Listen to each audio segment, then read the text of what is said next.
only. No action can or will be taken. The primary purpose of work session meetings is to provide the City Council with the opportunity for in-depth discussion and study of specific subjects. Public comment is not provided for on the agenda and may be made only as approved by consensus of the council. In appropriate circumstances, a brief presentation may be permitted by a member of the public or other interested party on an agenda item if invited by the mayor or city manager to do so. The mayor may limit or end time for such presentations.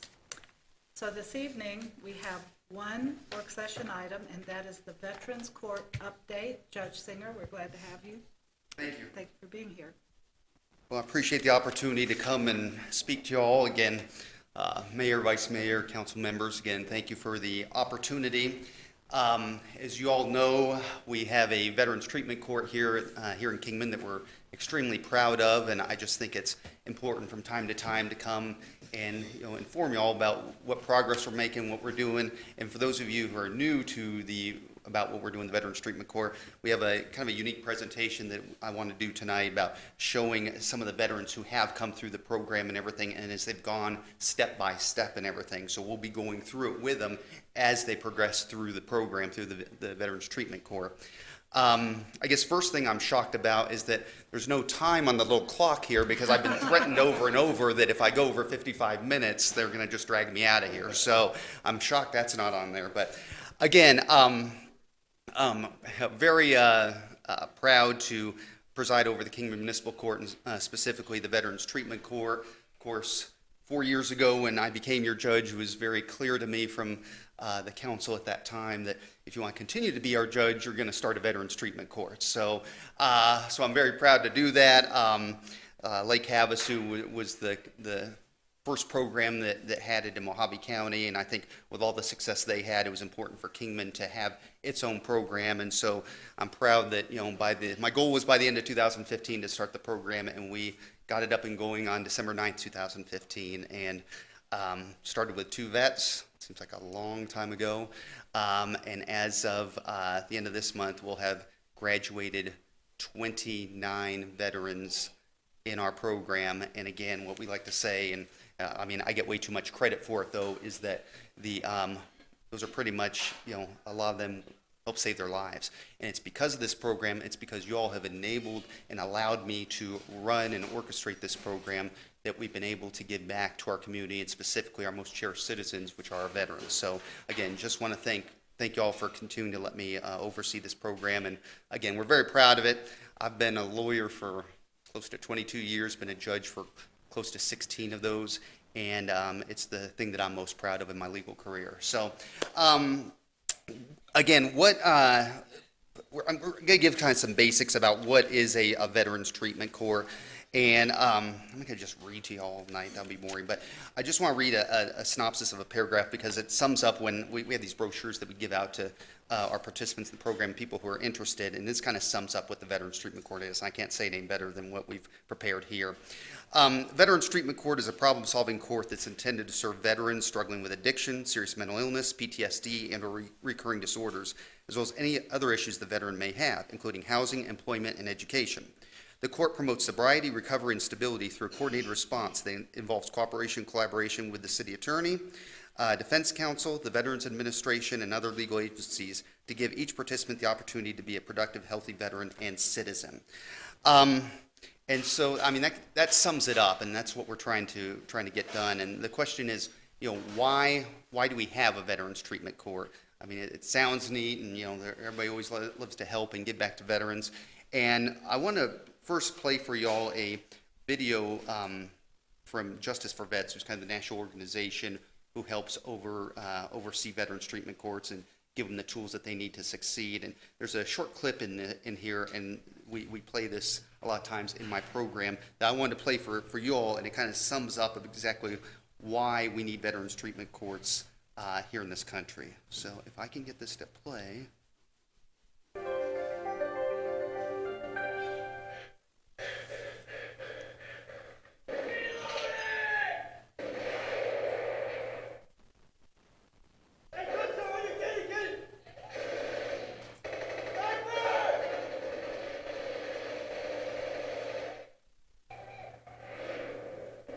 It's a great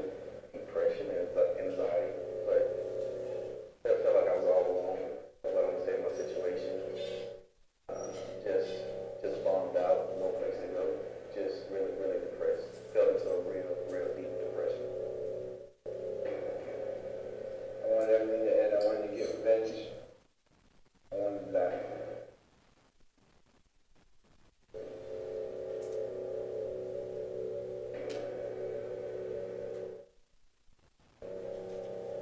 I'm diagnosed with PTSD and other disorders. I was dealing with suicidal thoughts, suicidal attempts. I got arrested for domestic violence, two assaults.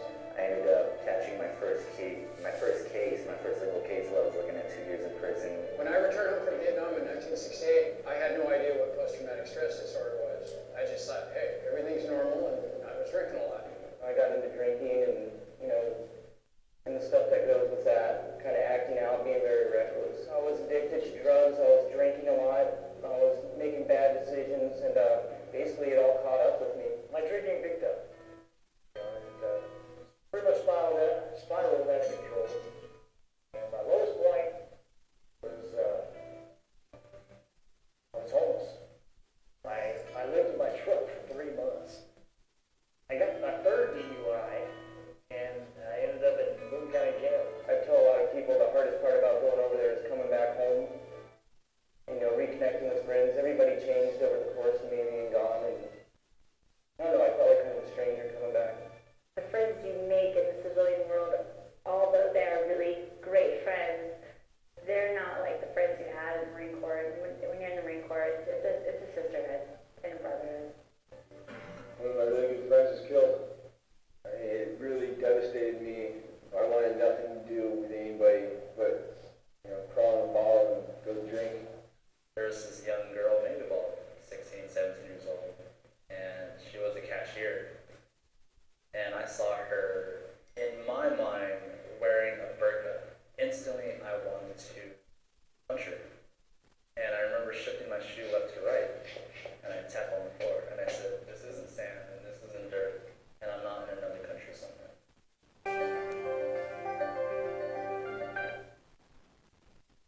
So that kind of sums up again what we're dealing with, and I think probably one of the most telling statistics in there that continues to this day is on average 22 veterans commit suicide a day.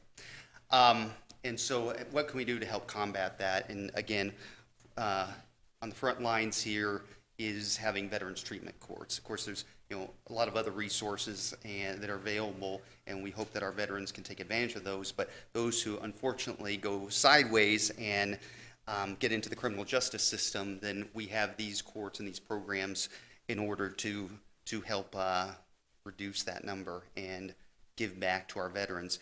I can just tell you this program touches me personally because while I never served in the military, I had a brother who was, and I don't mind sharing the story, I had a brother who's in the Marine Corps, and after he got out of the Marines, he served for about 4 years. Unfortunately, like a lot of the veterans that, when you see in the video here and everything, kind of instead of going the right direction, kind of went the wrong direction and got involved in criminal justice system and drugs and things like that. Nothing real serious, but enough where he was going in and out of jail and just kind of going down the wrong path. And this was back in 2004 when his body was found down in a park down in Tucson. The needle and syringe were still in his arm, and overdosed and died. And again, what really motivates me with doing this program is veterans treatment courts. Unfortunately, we didn't have them back then at the time. Veterans treatment courts didn't start until 2009 with Judge Russell in Buffalo, New York. But if there's nothing I can do about my brother. But I just think if there were programs like this back then, maybe it could have saved him, but there's nothing I can do for him, but hopefully for these other veterans and these local veterans who come into our system, hopefully we can do something to help save them. Again, the Veterans Treatment Courts, we, like I said, started back in 2009, so they've been around for about 10 years. They follow off the drug court model, but specifically tailored for veterans because veterans have unique circumstances that they've experienced, and where the traditional drug court model won't exactly necessarily address a lot of the issues that they've got going on, whether it's PTSD or other things that they might have seen in combat zones or even non-combat zones, but just the experience of being in the military. first Veterans Treatment Court in Arizona was about a year later, down in Tucson, I believe, with Judge Pollard.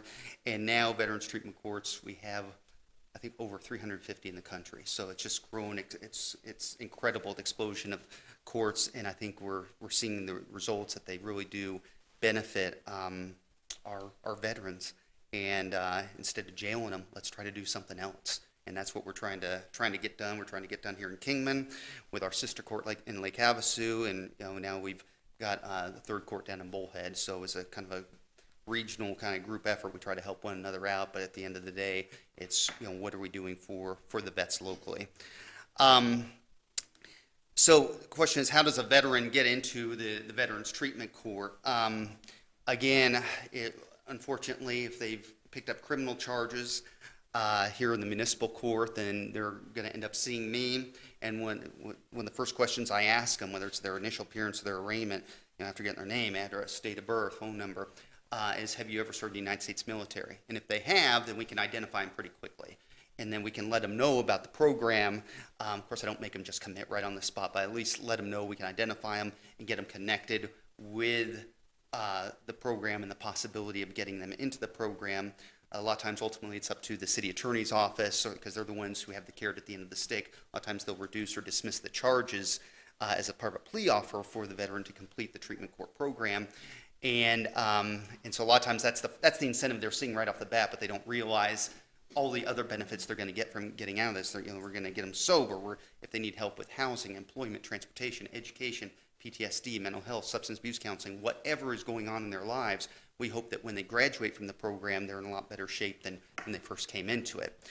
So what we're going to do is we're going to play this first group of videos here about how some of our local veterans, again, for those of you who don't know, this is going to be a mix of Kingman and Lake Havasu veterans. Of course, we each have our own court, but we share the SAMHSA grant, this 3-year grant that's been able to help us really expand our program and everything. So, and we do a lot of things together, and this is an example here of these videos will be a collaboration of some veterans who've been in my program, as well as Judge Kalaui's down in Lake Havasu. So here's the My name is John introductions. Strauss. I'm a United States Army combat veteran. I served in Vietnam in 1968. I served in the service from 1967 to 1970. I'm proud to say I was honorably discharged, and but I was injured in Vietnam, so I was awarded a 60% disability rating. Robert Swain, United States Navy, 95 to 98. Other than honorable discharge. My name is Jamie Swan Bitch Kowalik Walker. I was in the United States Navy from 92 to 94. I am a military sexual trauma disabled discharge, and I am definitely service connected. My name is George Irwin, United States Marine Corps, service dates September 1966 to March 1970, combat 1968, PMC, Vietnam, northwest of Quezon, discharge honorable, service 70% PTSD, service connected disability. Okay, so those are our vets. We're going to be going through the program with them, and here's their charges. What led them into? Well, what happened to me was what happens to a lot of people who think that drinking and driving is a problem for somebody else. But what happened to me is that I had had a few drinks, and to avoid an accident, a head-on collision, I made a left turn and accelerated and went through a chain link fence, and it ended up tearing apart a corner of a garage. But the impact actually knocked me out. I was unconscious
Okay, so those are why our participants are now in the program.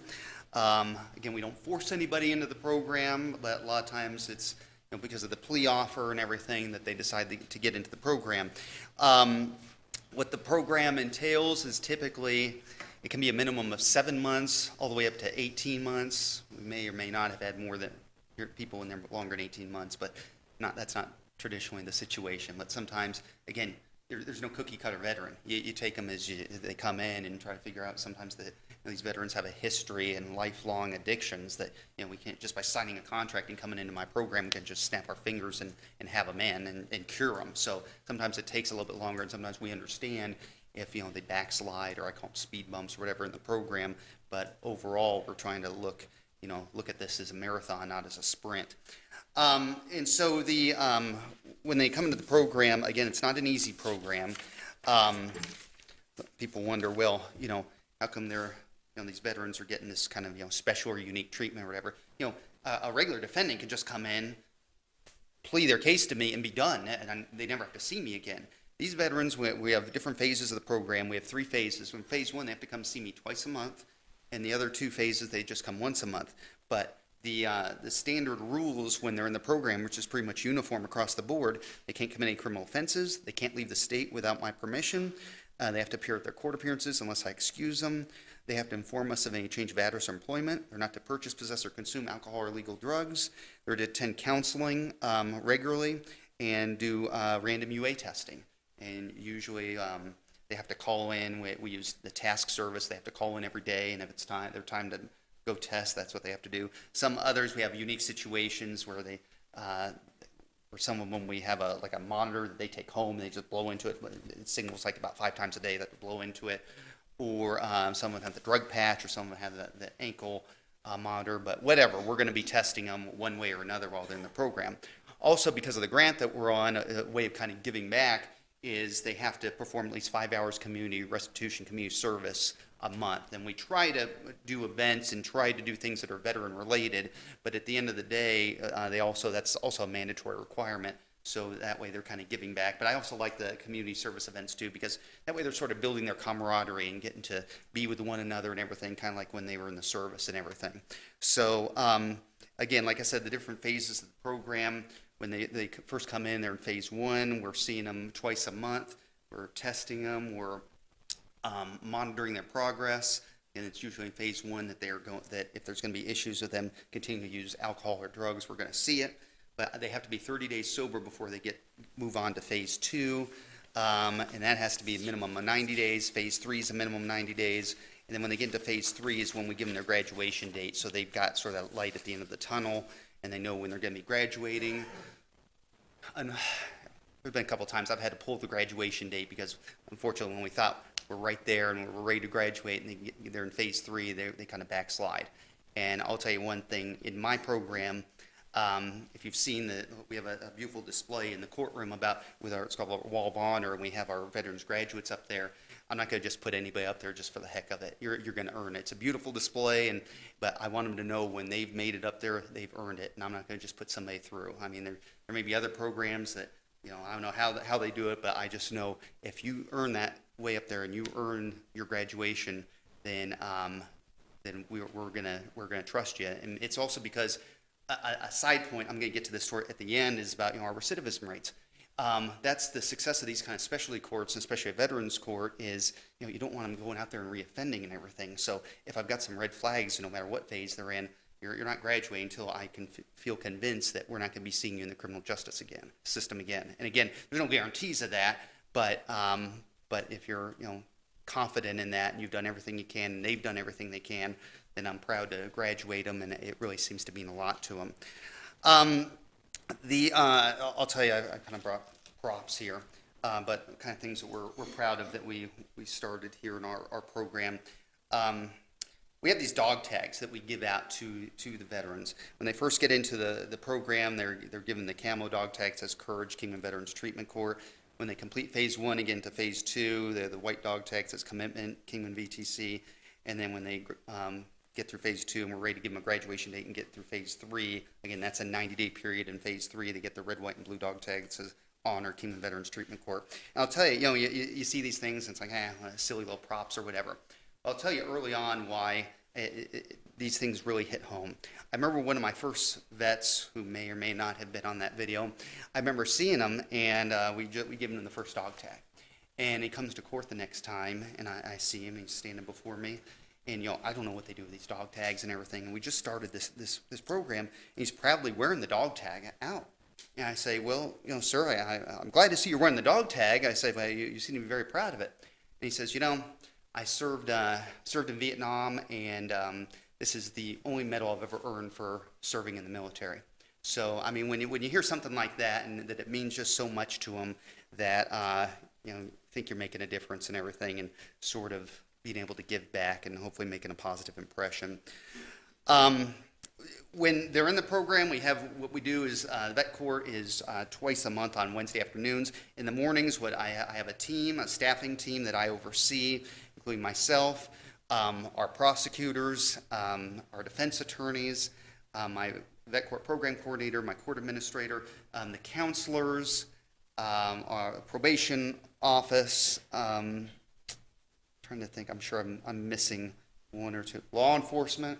Rusty Cooper, our deputy police chief, is part of our team, and we all come together and discuss the cases and discuss who's doing well, who's doing not, who's going to promote, and we sort of do it as a team effort and everything, and that's kind of what I like. At the end of the day, the final call is mine. If what we're going to do with somebody as far as sanctions or promoting them or whatever we're going to do, but I do like to get the team's input, because it's that way we know it's not just one voice, it's a whole group here, and we're coming together for the benefit of the veterans. So we do the staffings, and then we go into court twice a month. We have they're called our Stars and Stripes docket. Our Stripes docket is the one that we do twice. Well, it's the one with everybody in phase one. If you're in phase one, it's just for you. You're coming into that docket. Our Stars docket is everybody, and those tend to take a lot of time. I mean, when we started and we had 2 vets, it was like, that took about 15 minutes. Now we're going like into 5:30. So, but that's just the part of growing this program that we're proud of. I'm going to go now to the next step, the vets as they're in the program, and we'll see how they're doing. When I first arrived at Veterans Treatment Court, I was very nervous. I was scared. I was suffering trepidation and anxiety and all those different things. I had never been in the criminal justice system. I had never been having to face a judge, so I was pretty much scared to death. But when I went into my first appearance, I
So, at this point, again, they're progressing through the program.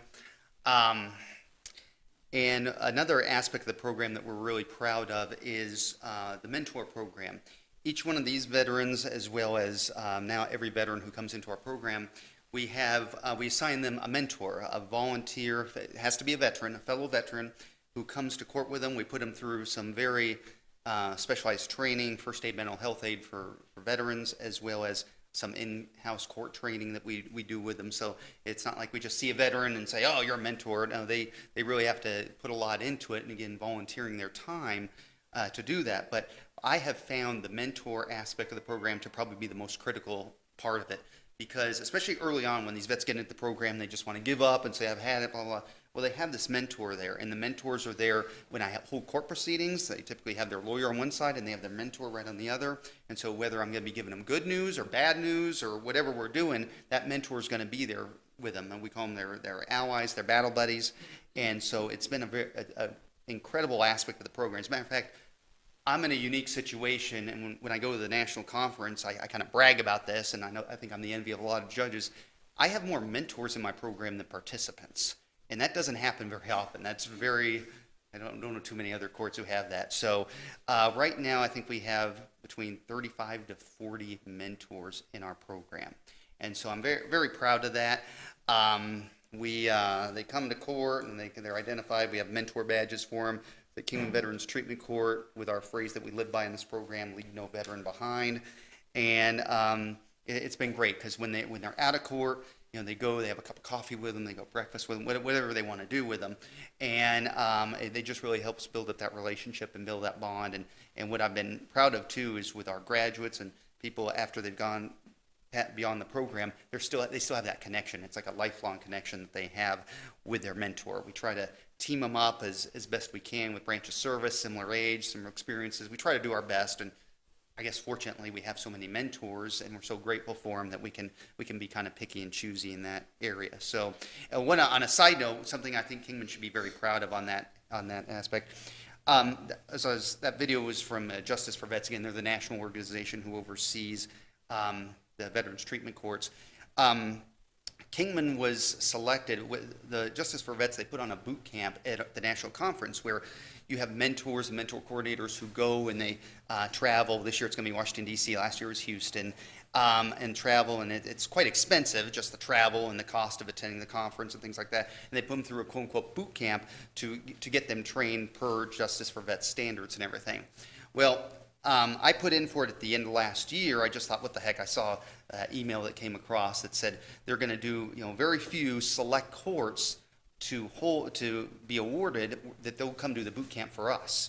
And so I'm very proud that we were selected to host the boot camp, because they're not doing very many of them. And as a matter of fact, it's going to be right here in this room, June 6th and 7th. I'm very proud of that we were awarded that. I think it speaks to the volumes about the program we have. And also because of that, now we've got other groups that are piggybacking, like obviously Havasu, they're our sister court. They're going to send their mentors to us.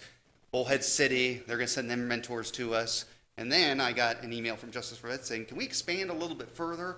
And so now I went and spoke to the Henderson mentors because they wanted to be a part of it, and so I spoke to them. So they're going to be coming a part of it. Las Vegas mentors, they're coming to be a part of it. So everybody's coming to Kingman. The Chamber of Commerce can thank me at some point, or economic development, because I think even the judge in Henderson said, I'm going to, it's 2 days. I'm going to put them up all in hotel rooms there and everything. So it'll be good for the Kingman economy, but also it'll be good because I like this idea again of regionalization, even going beyond Mojave County. Because there may be times, like when I went to Henderson and spoke to them, there may be times where they have a program in Henderson and Las Vegas that we want to be a part of. So I was glad to do it this way, and then hopefully we can just continue to grow and support our vets. So we're going to have quite a group here of mentors, and we're excited about this. We're excited that we got awarded this. I'm very proud of that. And we're thrilled to be able to host all these other mentor organizations in the first week of June.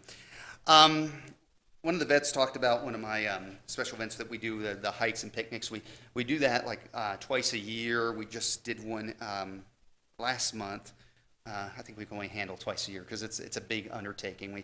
We take them hiking, whether it's in the Walpies or wherever else, and we try to mix it up, and then we also have a cookout and picnic for them. Again, a nice event to kind of just bring everybody together, do it twice a year, and not only for the participants of the program, but the others affiliated and associated with the program. So kind of some team building and just, having that camaraderie that everybody can, just enjoy each other's company and get a little exercise too.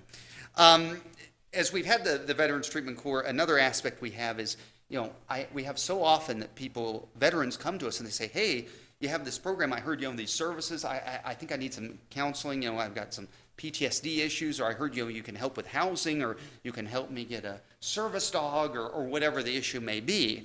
And so my response always is to them is, well, I have this Veterans Treatment Court, so what I need you to do is, if you'll just go out and commit a crime, go shoplift at Walmart or go to the Circle K and cause a disruption, then I can bring you into my program and I can give you these services and everything. Obviously, that's a joke. So, but no, what the beauty of the Veterans Treatment Court is, word has gotten out there, is we've been able to help so many veterans also who aren't necessarily in the program. They come to us, they come to Alexis, my program coordinator, and they say, hey, we need help. We've heard about this amazing program, and again, no, you don't have to go commit a crime to be in this. We'll help get you connected with the resources and things that you need and everything. So that's been a great part of this, and also going in line with that too is, as the mayor knows, we have a Veterans Resource Team luncheon.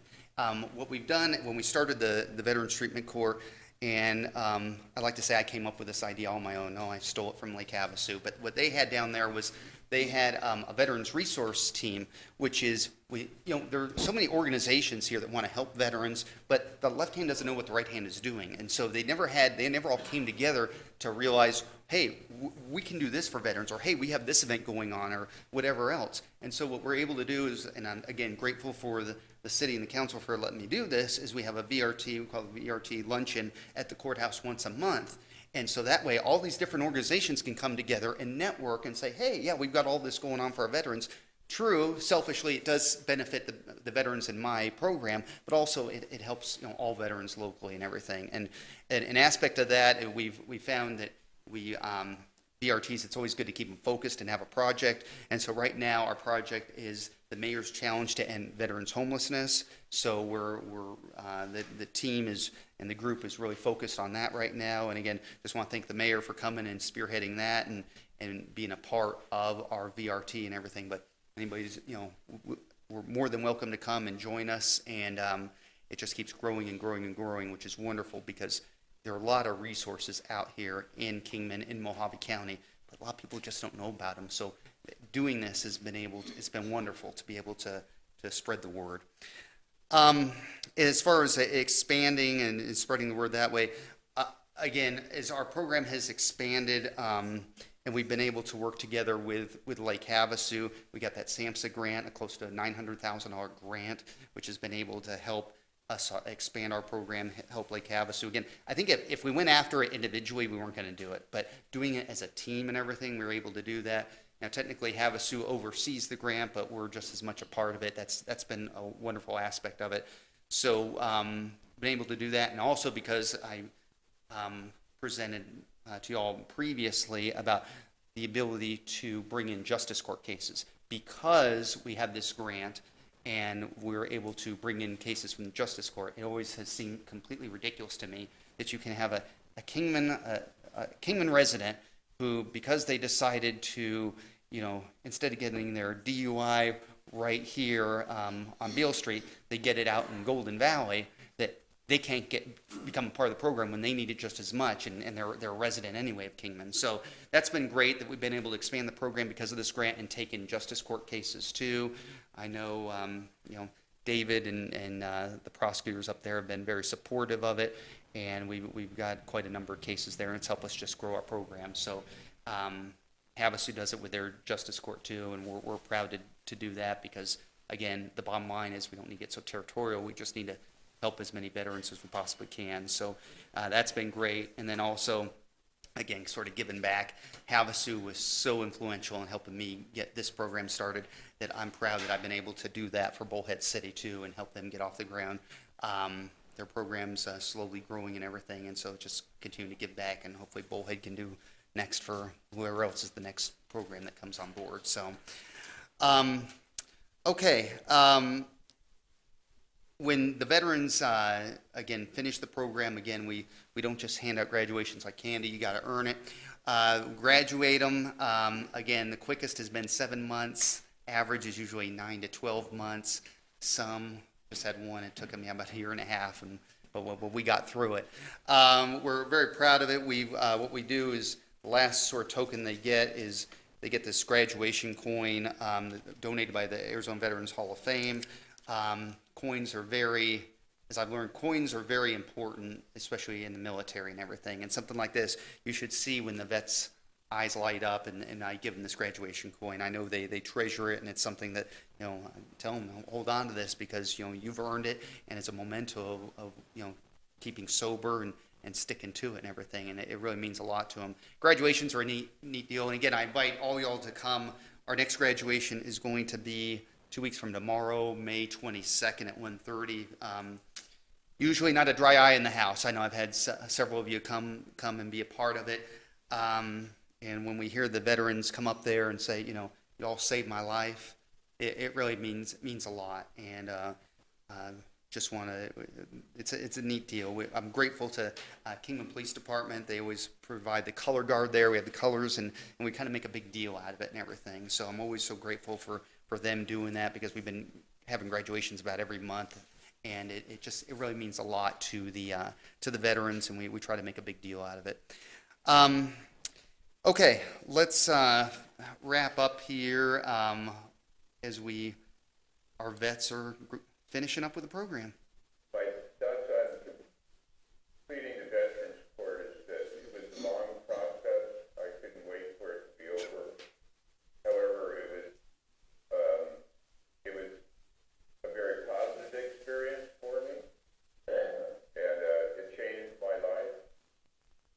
The support from everybody, the judge on down, everybody was fantastic, and they still are. They're still contacting me after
So again, those some of our proud graduates, and as you've seen, some of them went on to become mentors in our courts, and so we're very proud of them.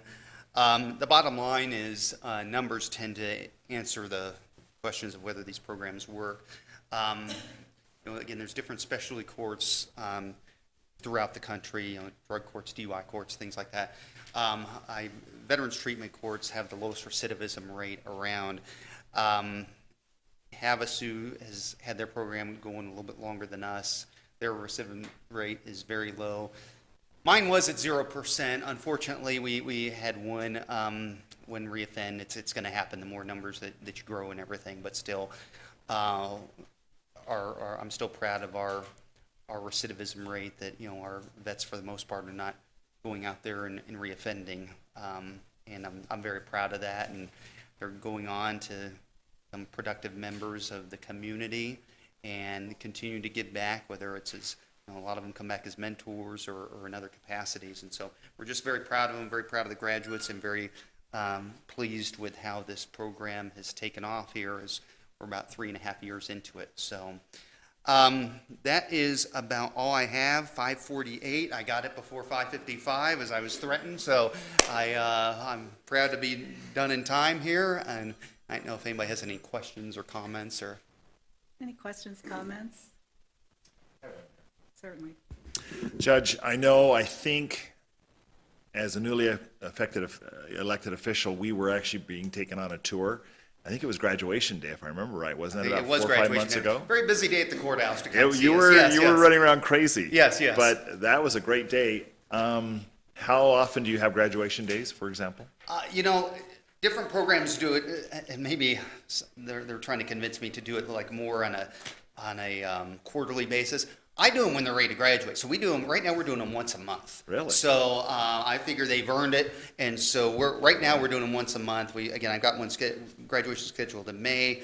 We have one scheduled in June. And so if it's time for them to graduate, then we scheduled about 90 days out and put them on that docket. So yeah, so right now we're doing every month. And of course that means we're having cake every month. And so I got to watch everybody's, sugar intake. But other than that, I think, that's kind of what brings a lot of people to the court. So, but yeah, we're doing about monthly right now. So, and I just think, if they're ready to graduate, why put it off then, several months or whatever? Because that means, more, and they have to do the testing every day, call every day, things like that. Once you've earned it, it's time to do it. So as part of the program, that recognition is so important. So that's great. Right. That's great. Right. Thank Seems you. to mean a lot to them. Judge, Yes. Thank you so much. This is such important work, and I love that our little town has an abundance of people that want to help out, volunteers, and just thank you. This is very important. Appreciate This it. is a very pro-veteran community, as I've learned, and so I'm very, very proud of that. Is the public invited to participate or to go and watch some of these things? Sure. Mm-hmm. Okay, and I just wanted to say I have been to graduation. I talked to you after it, and it was amazing.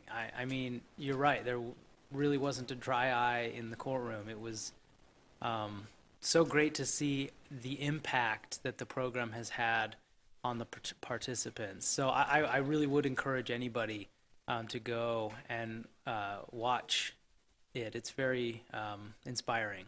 So thank you. Thank you. Again, thank you all for giving us the opportunity to do this, because we're very proud of it.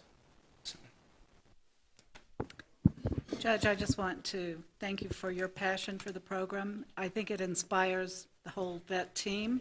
And since I am now attending the resource group, I see the commitment that all of these entities have to work with you and with the vets. And it just is amazing and wonderful to see the impact that you're having. And I really appreciate it. And it's a joy to see what's happening in this court. So thank you. Thank you.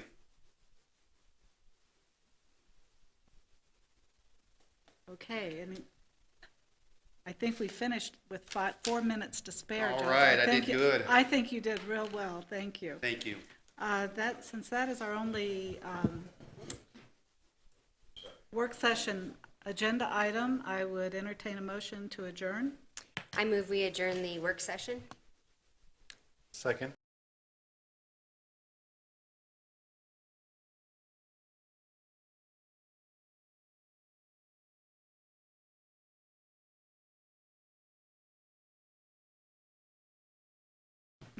Regular meeting. Could we have a roll call, please? Mayor Miles, Here. Vice Mayor Lingenfelter, Here. Councilmember Malukiner, Here. Councilmember Nelson, Councilmember Scott Staley, Present? Councilmember Watkins, Here? Councilmember Waite. Here. We have a quorum. Thank you. Do we have a speaker for the invocation? Okay, then I would ask that we all stand and have a moment of silence, and then followed by the Pledge of Allegiance.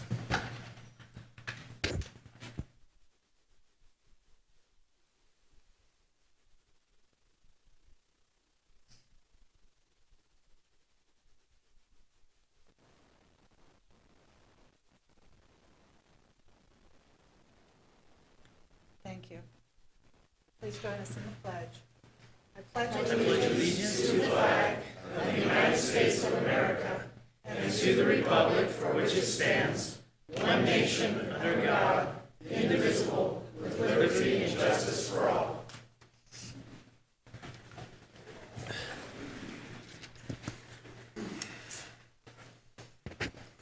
The council may go into executive session for legal counsel in accordance with ARS 38431.03A3 to discuss any agenda item.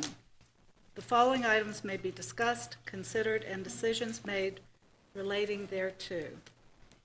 The first order of business is approval of previous minutes. And the first one is regular meeting minutes of February 19th, 2019. Has everyone had a chance to review these minutes? Do I have a motion for approval? I move we approve the regular meeting minutes from February 19th. Do I have a second? I second that motion. We have a motion and a second to approve the February 19th regular meeting minutes. All in favor, aye. Aye. Those opposed, nay. Ayes carried. The next, and the motion is approved. The next meeting minutes are of March 5th, 2019. Again, have you had a chance to look at those? I'd entertain a motion to approve. I move we approve the regular meeting minutes of the March 5th meeting. Do I have a second? Motion and a second to approve the regular meeting minutes of March 5th, 2019. All in favor, aye. Aye. Opposed, nay. Ayes have it, motion carries. The next meeting minutes are for March 19th, 2019. You had a chance to look at those? If so, do I have a motion to approve? I move we approve the regular meeting minutes from March 19th. Thank you. And a second? I'll second. Thank you. A motion and a second to approve the regular meeting minutes of March 19, 2019. All in favor, aye. Aye. Opposed, nay. Ayes have it, motion carries. Then the work session minutes of April 16th, 2019. Have you had a chance to review these? Yes. Do I have a motion? We have a lot of minutes tonight. Motion to approve? Second? I second that. We have a motion and a second to approve the work session meeting of April 16, 2019. All in favor, aye. Aye. Opposed, nay. Ayes have it, motion carries. And finally, the regular meeting minutes of April 16th, 2019. If you've had a chance to review, do I have a motion to approve? I motion that we approve the regular meeting minutes of April 16th, 2019. Thank you. Do I have a second? Second. We have a motion and a second to approve the regular meeting minutes of April 16, 2019. All in favor, aye. Aye. Aye. Opposed, nay. Ayes have it, motion carries. Thank you. I think we're caught up on minutes. We have some proclamations this evening, and we have 3 of them. And the reason that I choose to do these is because they bring to our attention things that are going on in our community that should be recognized, because a lot of people are involved in these efforts and initiatives. So the first one is rather lengthy. It's on Building Safety Month, and we have some information on that forthcoming. All right, and I'll keep it very short. Good evening, Mayor, Vice Mayor, and Council. Thank you so much for recognizing this month with this proclamation. This was first observed in 1980. Building Safety Month raises awareness of critical safety issues from structural to fire prevention, plumbing and mechanical systems, and energy efficiency. The City of Kingman, a member of the International Code Council, is Building Safety Month supporter and participant. Among the 64,000 members of the International Code Council that created Building Safety Month, there are code officials, plan reviewers, fire inspectors, architects, builders, engineers, design professionals, contractors, and others in the construction industry, including staffers from the Kingman Fire Department, who work to ensure the safety of buildings where we live, work, and play. These officials provide the first line of defense against the building disasters. During this month and every day, multiple city departments work together in coordination diligently from day to day to ensure that the buildings are maintained. And we're very proud of the work that we're able to do with other staff members of the city. Actually, you'll look around. I'd like to just, if you guys will raise your hands, these are the inspectors, plan reviewers, our permit technician, Sylvia, you guys with planning and zoning. Anyway, thank you very much. And if you don't have to read the whole proclamation, that's okay. Thank you, Deputy Chief Eaton. I think I'll just read the finale. Yeah, there you go. Whereas No Code, No Confidence, the theme for Building Safety Month 2019, asks all Americans to consider the commitment to improve building safety and economic investment at home and in the community, and to acknowledge the essential service provided to all of us by local and state building departments, fire prevention bureaus, and federal agencies in protecting lives and property.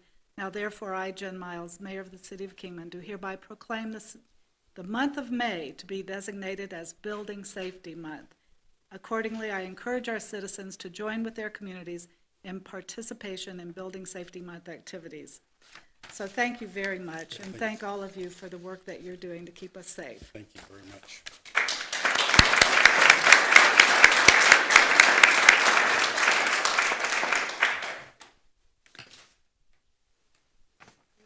The second proclamation is regarding Economic Development Week, and I think, Mr. Kellogg, please tell us about that. Okay. This is to recognize economic development, and this is actually, Mayor, is being done countywide in the other two cities and also at the county level. And so, like Keith, I'd like to have my team stand. So, Sylvia, Rich, Bennett, Steve, the rest of the team consists of, Josh has a team as an economic development behind, or I'm sorry, Josh, excuse me. Hi, Josh. And his tourism team, and Steve has a team at the airport behind him. And then also in our department is Sandy and Bill Schilling, all part of the team. So with that, Mayor, I think that the proclamation kind of says it all. And then we will look at a video here that was put together recently to kind of celebrate the anniversary of the city's taking over of the airport. So That's with exciting. that, I'll let you read the proclamation. Okay, thank you. Whereas economic development is a process that is strengthened by the critical partnership between economic development professionals and local government leadership to promote a shared vision for developing vibrant communities. And whereas the City of Kingman has adopted an economic development strategy to guide us into the future. And whereas the City of Kingman is now live with our economic development websites, data and site selection information, www.choosekingman.com and www.choosekingmandata.com. And whereas the City of Kingman is currently working on an 1,800-acre expansion of the Kingman Airport Industrial Park, and whereas the City of Kingman is partnering with the Kingman Main Street Group to help foster a growing and thriving historical downtown, and whereas the City of Kingman is currently accepting bids for a community branding and marketing program to better market the City of Kingman and increase tourism, and whereas the City of Kingman is currently expanding its economic development staff to focus on commercial and retail development, and whereas economic development attracts and retains high-quality jobs, develops vibrant communities, supports small business and entrepreneurs, and improves the quality of life in the city. And whereas economic development in partnership with industries, educators, and other key allies cultivate and nurture entrepreneurship that helps to secure the next generation of new business, foster an effective business climate, and meet the increasingly critical need for a skilled and competitive workforce. And whereas economic development partners with local, state, and federal governments, public-private partnerships, chambers of commerce, universities, and a variety of other institutions. Now, therefore, I, Jen Miles, Mayor of the City of Kingman, do hereby recognize the efforts of the City of Kingman Economic Development staff and Economic Development Advisory Commission and Airport Advisory Commission, and reaffirm the importance of economic development in the City of Kingman by proclaiming May 6th as 11th as Economic Development Week. And in doing so, urge all citizens to join me in observing this week by recognizing the important roles that economic development plays in the growth of the City of Kingman. Thank you so much, Mr. Kellogg. Just one other thing I'd like to add. This really is a top-down type of situation. So with the support of council and really every single department within the city, it is one big economic development team, because without finance and legal and all the rest of the departments, public works, and that really showed last year when we went out to the airport and we undertook it, because everybody was at the plate. And so with that, if I could, Mayor, I'd like to share a brief video. Just be forewarned, Bennett and I and Steve have actually turned down some Hollywood contracts as a result of this, but.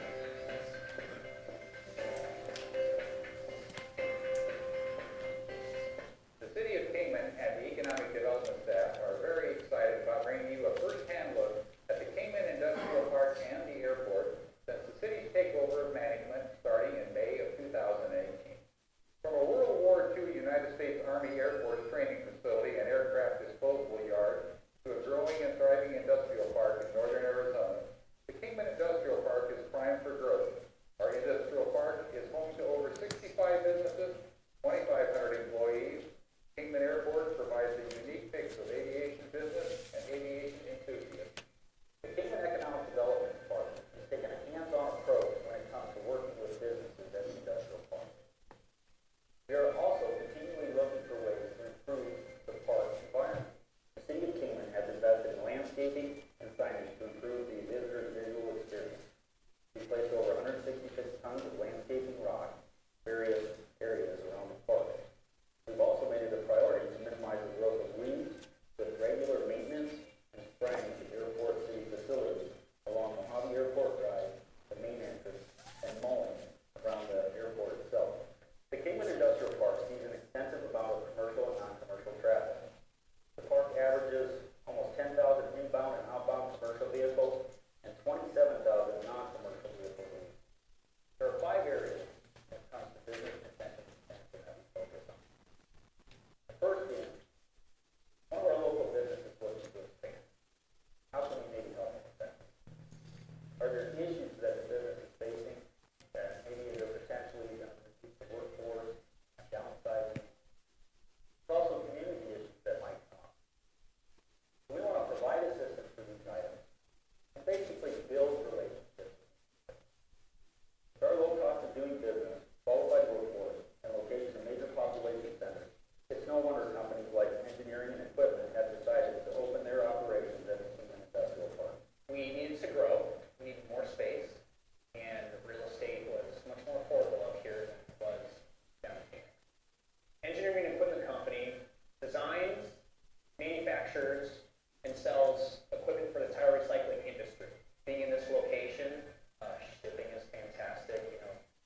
manufacturing and distribution businesses into the park.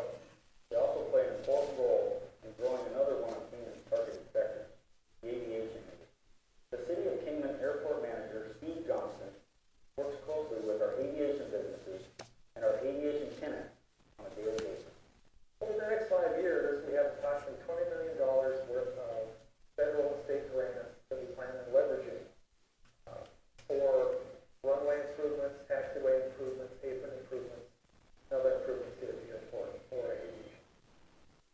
Our history as a former Army air base works for us given the large amount of land available for development to the south, southwest, and east. We have approximately 1,800 acres of unused property that we're working with the FAA for release for non-aviation development. These properties could likely be accessed from our port. Kingman's in a unique position because we not only have rail options for our industrial park tenants, but we also have air transportation access options for aviation business. We manage leases on over 200 parking spots for Kingman Airline Services, which is an FAA-approved repair station and aircraft storage center. Our customers range everything from all the major airlines in the U.S. that we all know, to corporate operators that use it for sports teams. It's nice to be able to call over the city and to the economic development group and have somebody respond immediately to our needs. It is the mission of the City of Kingman Economic Development Team to improve Kingman and the surrounding area's economy, creating high-paying, quality jobs, increase the per capita income, and improve the quality of life for Kingman residents through continued improvement of the Kingman Airport and Industrial Park. The City of Kingman Economic Development Team will continue to work closely with current and future businesses looking at relocating to our business park. We have been empowered to do just that.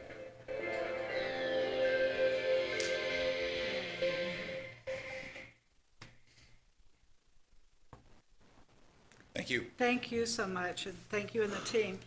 Mr. Keller,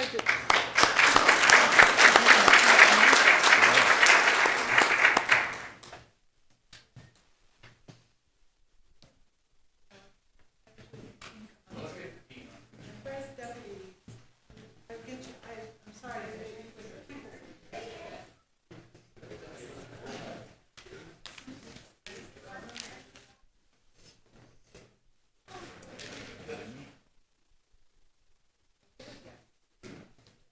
Thank you so much for everything you're doing.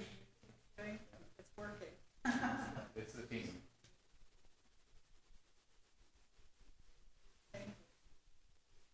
Okay, I'm going to make amends here, but I'm sorry, because your people left, but come on up.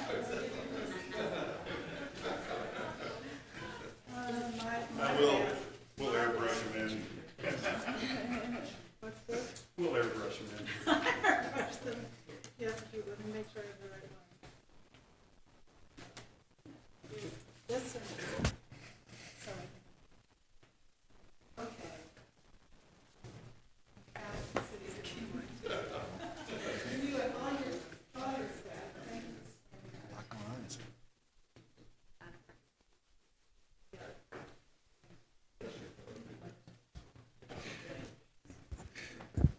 Mayor Miles, if I just might also just tell the economic development team, bravo, really. The last year, just by the proclamation, just everything that the city has accomplished just in 1 year is amazing to me. And I hope everybody in Kingman is just as proud of all of you as I am, that status quo is no longer, going to be the rule. We're going to be competitive, and we're going to be really growing what we have. So just thank you so much. Here, here. Okay, the third and final proclamation for the evening is for the National Hospital Week. And we have... Hi, Kim Hammersley representing KRMC. Thank you for being here. Please I give us am some incredibly information. proud, actually, to stand up here before you tonight. And I take to heart what you said at the start, that you don't really take these things lightly, that you take thoughtful consideration when you issue these proclamations. So on behalf of KRMC, thank you. And I, too, will let the proclamation speak for itself. But as a representative of the hospital, we are very prideful of what we do. We're very prideful of the community and the region that we serve. So thank you again for acknowledging all the great things that we do as a facility. It is certainly our pleasure, and I would be glad to read this proclamation.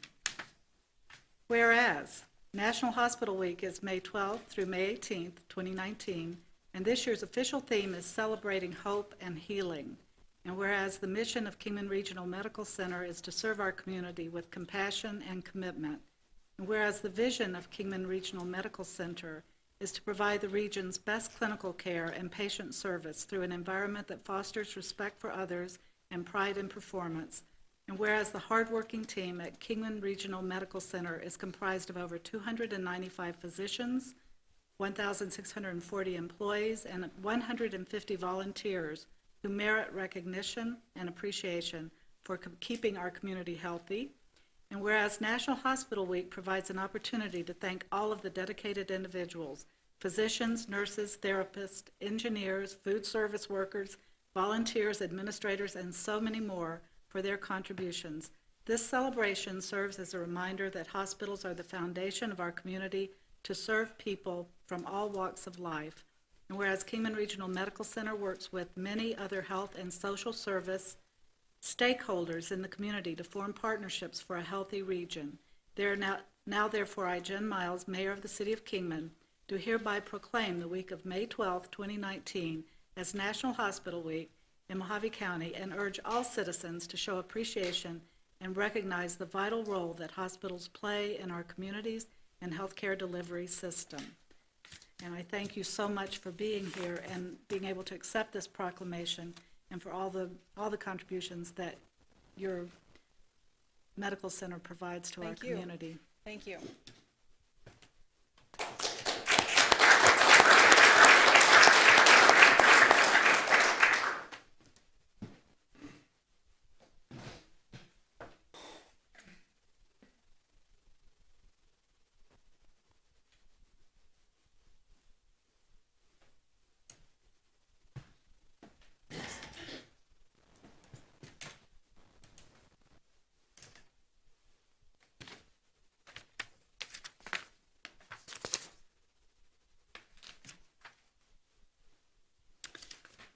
Okay, just these.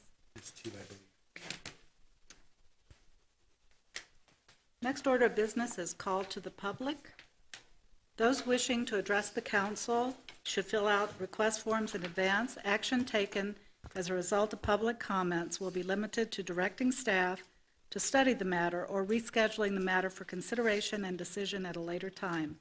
Comments from the public will be restricted to items not on the agenda, with the exception of those on the consent agenda. There will be no comments allowed that advertise for a particular person or group. Comments should be limited to no more than 3 minutes. We have 2 people signed to speak, and the first person during call to the public is Carol Decker-Noley.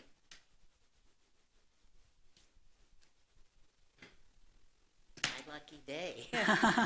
Good evening. Good evening, Mayor Miles, Vice Mayor Lingenfelter, and the rest of the council. Well, ironically, the last time I was here to speak before you, it was in your old digs, and I spoke about the condition of the airport. And I am so glad it has improved so much. I was out there today. But that's not why I'm here tonight. I have lived in downtown Kingman on Oak Street for almost 40 years. In that time, I've seen the area as a place that was vibrant with stores for all the needs, to boarded up buildings, and now to a bustling place of stores, restaurants, and taverns. The Chamber of Commerce has returned to the area, and we now have an art center and will again have a theater. Historic downtown Kingman is being fixed and cleaned up, and locals and tourists are frequenting the businesses and adding to the city coffers with the sales tax revenue. Since the 80s, I have participated in town halls and workshops for the improvement of downtown. Today, I want to first thank you for all the improvement that the city has undertaken to make the area better. After all, we are the heart of the city, the place where tourists come to participate in activities on our famous Route 66, like last weekend.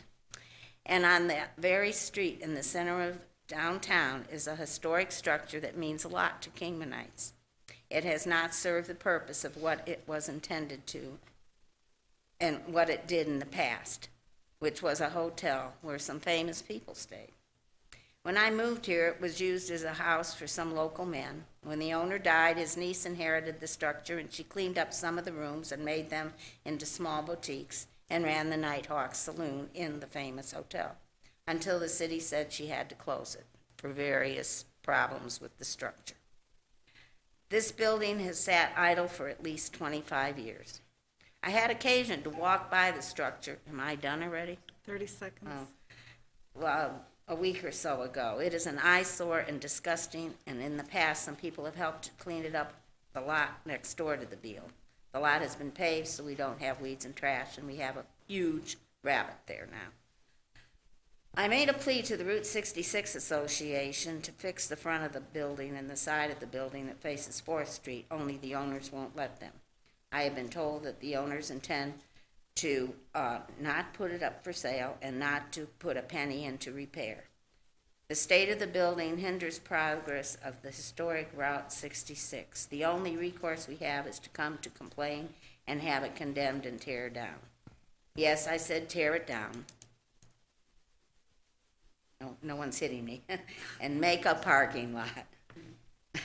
There may be other ways to have the owners take on the responsibility of this structure. One would be to start fining them for not complying with the city code. I thank you for listening, and I hope as a council you can see the benefit to the city to do something about this historic and very rundown building. Thank you very much. Thank you. Madam Mayor, are we able to ask Mayor Foggin to put that on as a work session? That's a really good idea, and we can give direction, so the hotel bill as a work session. Thank you. Thank you. Good suggestion. Okay, the next speaker would be Stephen Robinson.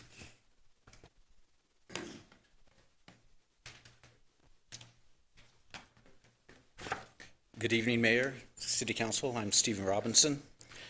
8 months ago today, I spoke at the County City Building about an issue regarding the elections. 16 days later, and my opinion was that the four write-in candidates should go on to the general election ballot. The judge agreed with me at that, and the last sentence that he read into the order was, "The candidates who receive the highest number of votes for the office shall be the only candidates at the general or runoff election." That came from 82101 subsection F. That was further stated in the elections manual from the League of Cities and Towns, where it says no more than twice the number of candidates for which there are vacancies to the council may be placed on the general election ballot. Unfortunately, there were write-in candidates, and one of them I'll address about in a minute. The two issues I have tonight was there's a series of letters sent out when the city moved said there was a conflict of interest. In that first letter from the city clerk's office, it says that in regards to the request from you to investigate campaign finance law violations committed by Stephen Robinson, I think the appropriate term would have been alleged campaign finance laws, and I'll explain why that in a minute. The second thing was there have been allegations that Mr. Robinson in the past that Vice Mayor improperly influenced the recall process. While this is not true, there are some that do believe this. That wasn't my opinion. That was the opinion of the League of Cities and Towns recommended attorney, Rupali Desai, who said that it was a violation for Councilman of Lingenfelter to be influence the election. Now I have here a list from the state law, and it says that political parties may give unlimited amounts to any PAC. That means it was perfectly legitimate for the party, if it was doing that kind of work, which it wasn't, to give the money or support to a PAC. And in this case, of KCHAT was the name of the PAC. Now, the last thing, one of the city council candidates was of Tanya Jordan, who filed the complaint. In her letter, she said that she had, in her application, she stated she had lived in the city for a year. Unfortunately, she had only registered to vote for 5 days in the city 5 days before she registered to run as a candidate. And so she falsely stated that she was a candidate. Well, according to 39-161, a person who offers to be filed at the public office an instrument he knows to be false or forged, which, if genuine, could be filed, is guilty of a Class 6 felony. I think that should be investigated since she filed that paperwork with the city. Thank you. Mr. Robinson? Okay.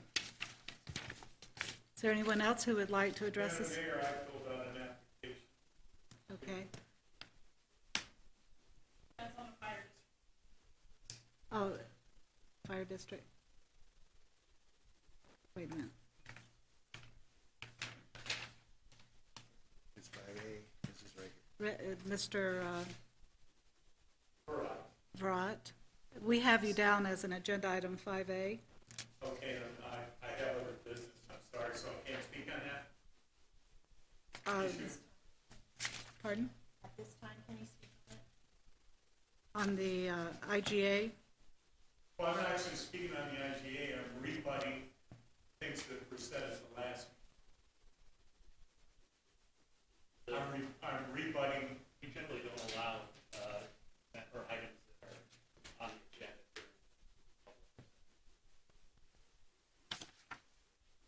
agenda. It would be better if you could wait and address it during. I can't wait, I apologize for taking. Okay.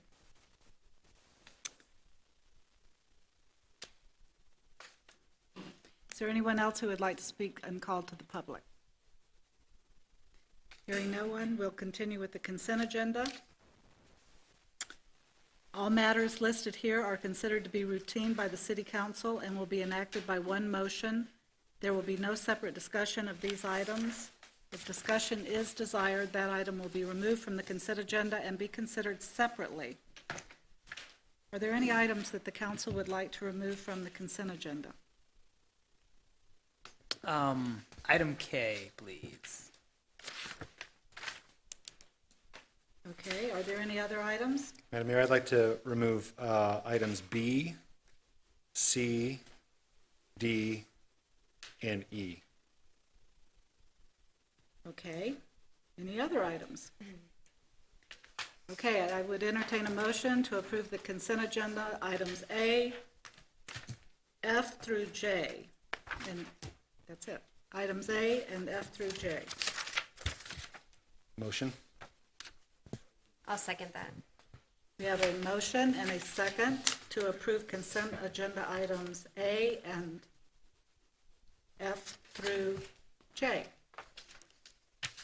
All in favor, aye. Aye. Aye. All opposed, nay. Ayes have it, motion carries. Item A. B. I circled it. B. Fireworks contract awarding. The bids for the 2019 City of Kingman 4th of July fireworks show. The request for bids was conducted according to city code. One bid was received from Lantis Productions. Staff recommends awarding the contract to Lantis Productions. Vice Mayor. Thank you. I'll make it brief. I had just heard a few comments that some citizens were concerned that we were not going to be holding our show at the fairgrounds. So I just pulled the item to let you explain that yes or no, we will be. We are. So prior to bidding and going through the RFQ process, as we've done in the past, we made sure that we are going to have it at the fairgrounds. The manager, Tim Woods, spoke with him. So we're in the process of getting the contract for the fairgrounds. Great. Thank you. Anything else? Any other comments, questions? Motion to approve item B. I'll second that. We have a motion and a second to approve consent agenda item B. All in favor, aye. Aye. Opposed, nay. Ayes have it, motion carries. C, funding agreement for the Catherine Heidenreich Adult Center. City of Kingman has had 2-year agreements to make financial contributions to the operation of the Catherine Heidenreich Center to partially fund senior citizen services. This agreement shall be in effect from July 1st, 2019 through June 30th, 2021. Staff recommends approval. Vice Mayor. Thank you. Mike, thanks for coming to the podium. In looking at what was included in the packet, there was an agreement, but there was really nothing contained in the backup that, to me, demonstrated that this city expenditure reflects the communities or the current strategic priorities of the council. So I'm not convinced about the need here, or that it's the best use of these $57,000 of park funds. As I understand it, the center is only available to a subgroup of Kingman's total population. I don't believe that the city funds anything else that is perhaps exclusionary like this. And so rather, I would propose that council request that staff reallocate this $57,000 of parks and recreation money to something that everyone in the community could use and benefit from. Just suggestions would be maybe adding it to the Kingman Trail system, new shade structures at one of our parks, refreshed playground equipment at one of the parks, just as examples, something that would better reflect the current strategic goals of the community and the council for everyone that lives in Kingman. That's all I wanted to say about it, and I was hoping that the council would have something to say as well. I can just tell you how we got to this. Basically, in 2011, at that time, we had an employee that managed that center and a full-time employee, and we had a three-quarter-time employee there, and we had a part-time employee there, and we also funded the vehicle that they used. And there was a lot of, they have a board there that is 15 people basically on their board, and there was confusion with the employees of who they took direction from, either the city staff that managed them or the board. So that's how we came to this, and we were spending at that time over $100,000 for all that. And so we came up with this agreement with them to, it was the city's attempt to help support the growing population of seniors that goes there and participates in the event. So that's kind of how we got to that. And the county pays for the building and they pay for everything else. And we were just using that $57,000 to help take up what when we left there with all of our employees in the vehicle. And that's kind of how we got to there. So, you know, it is a segment of the population, but there's a lot of seniors that utilize that facility, and they do a lot of really good things too. So that's kind of how we feel it's still beneficial to spend the money on that. Mr. Mearsman, does that 57,000 cover, I think it said it covered 2 employees or part-time employees? Basically, I think that's what it does. It's what they want to do with it right now. It's not, we don't say exactly what it has to go for, so. I think it does. I think Well, it it goes for that says staff. to them to have 2 employees, but obviously we were paying a Help lot them more run than the that with the employees that we had. We had a full-time employee that made, I think, right around $60,000 when you include the benefits that they get, and a three-quarter employee that got partial benefits, and a part-time employee as well. So that's kind of how we got to that. Okay. Any other comments or questions? I have a question. Okay. And from your perspective or from your analysis, would that be the best use of park funds? I mean, you looked at your guys' budget, you know what you could use it on, what you do use it on. Do you think, from your opinion, that it could be better allocated somewhere else, or is that where this money should go from? Counselor, can I just jump in? Sure. You know, the question, of course, is that 57,000 can be used in a lot of places. So the question ends up being, or the answer to that question is yes, we can use it in a lot of different places. Excuse me, the ability to pay for a senior center at 57,000 for us is really cheap. Having been from other communities that fully supported and had a senior center as a department, you know, so that would run $300,000. So 57,000 to support the senior center is a bargain.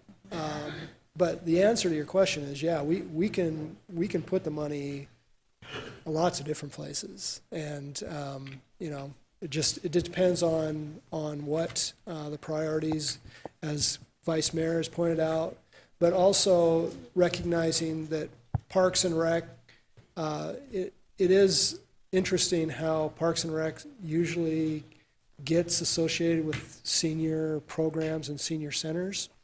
But it just becomes that trying to put on programs for youth, trying to put on programs for the adults, and then putting on programs or having programs for the senior population. So it just depends on what you folks want to see the money spent on. But for value, I would say that we are doing good to buy our way out of the senior center, much like we're doing pretty well on not having to support a library, where many other cities have to support a library as well. We've been fortunate to have the county doing that, and I would say that we're pretty fortunate to have the county support for the senior center as kind of as a cooperative, I would say. So, Any other comments?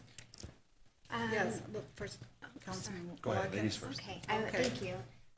First, is there a reason why we're not discussing this in the budget meetings this week instead as part of the park's overall budget?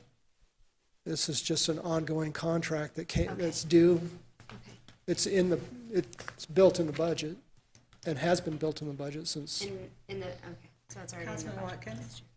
Mike, the Meals on Wheels, is it still operated out of that building too? Yeah, the people get meals there. That's supported by the county though, not by us. True, but we still, There's- because of what our addition, it helps all the seniors Right. in the whole area, not just the city, but the whole area. Right. Okay. I think funding for the Meals on Wheels comes through the WACOG program. It doesn't come through Parks and Rec. No, it doesn't come through Parks and Rec, but they do supply them at the community center. Yeah. Right, we're helping support that building. Sure. Well, I think that a lot has happened since when the agreement first came into place. Every fiscal year is different. I'm sure that, let's say the Club for Youth, for instance, in working families, they would love to have a donation of $57,000 to help in their mission. So I guess I just don't understand. I think this is the first time it's ever been on an agenda that I've been on since I've only been on for 2 years. So that's probably why this is the first time I've seen it. But I don't think that I'm convinced that the need, I haven't been convinced of the need, so I'd like to see it reallocated. $57,000 I think is a lot of money, and it could go to a lot of good things to help a lot more people, a broader swath of citizens, so I can support it. Well, I'm certainly, well, is anybody else going to comment? I am in no way prepared to not support this, but because of the concerns, because I do see it as adding value to programs for seniors. I've been there a number of times. I know they do very important work for our seniors. I think perhaps we need someone to come and give us kind of a report, an overview on what is going on in the senior center, and maybe that would clarify some of these issues, because I can see how programs, I mean, they have a lot of activities there, a lot of activities that are going on. And from what I read about what we're contributing to, we are just providing some of the staff that help support those activities, which is aligned with our parks and quality of life mission, and even as part of our economic development strategy. Because of the importance of the senior population, I would suggest that we have that. I don't know the timing of this. Do we have time to have them come and give kind of an overview of what's going on at Catherine Hyde Drive? The contract is scheduled to start our next fiscal year. Okay, on Joy. So we could have that. And I think that would be kind of good for all of us to get an overview of how this is invested and what kind of things are happening. Okay. Yeah. I certainly am not saying that what they do is not valuable. All I'm saying is that I think that there are far more things available to seniors than there are to kids and young families in our community right now, and I just would like to see that maybe balanced a little more. So I don't have any opposition against what we're doing.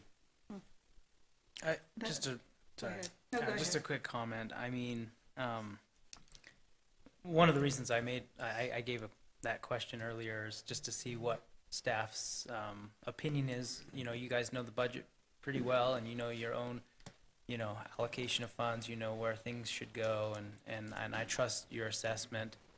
So long as it's not time critical, I don't see a problem with, watching some kind of demonstration or, presentation, but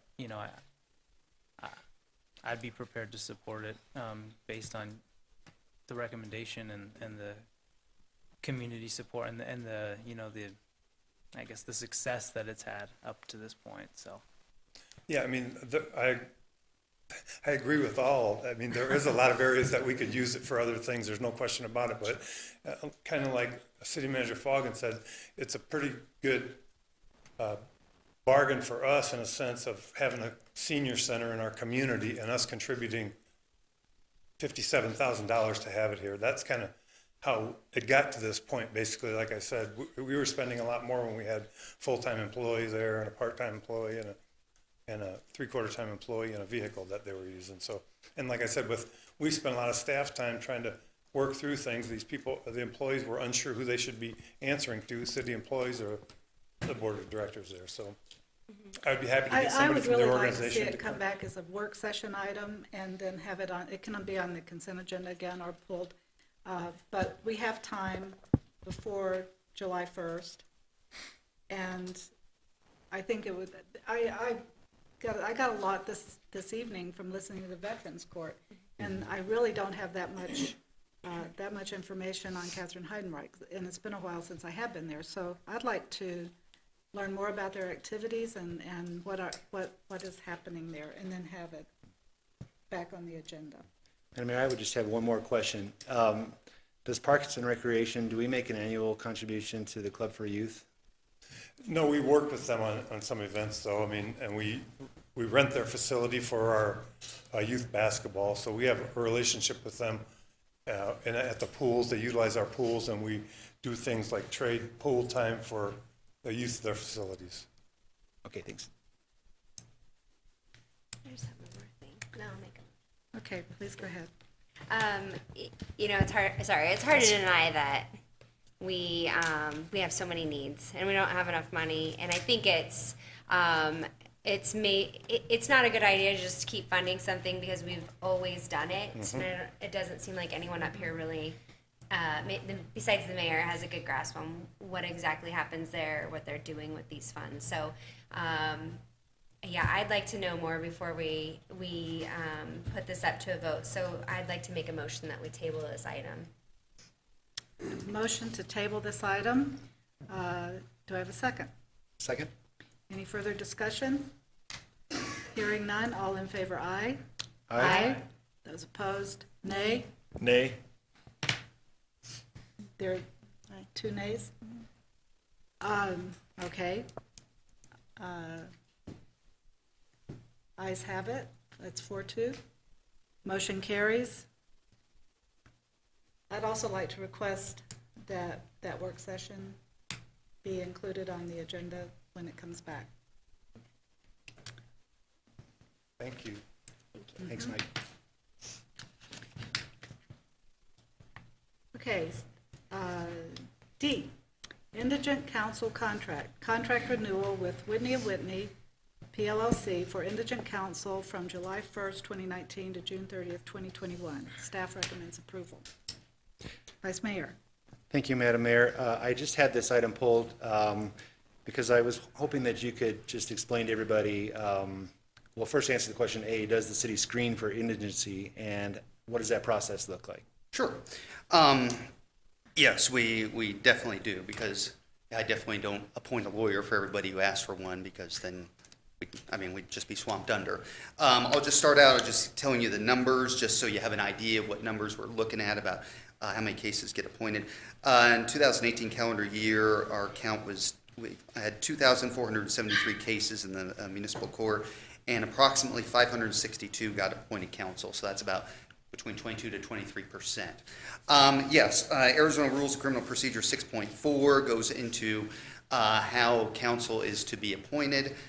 We have every defendant fill out a financial statement here. It's an affidavit, 3-page affidavit that explains, their income, their assets, their expenses, and they sign it under penalty of perjury. And I swear them in, and they understand that if, it's a crime if they give me any false information on here.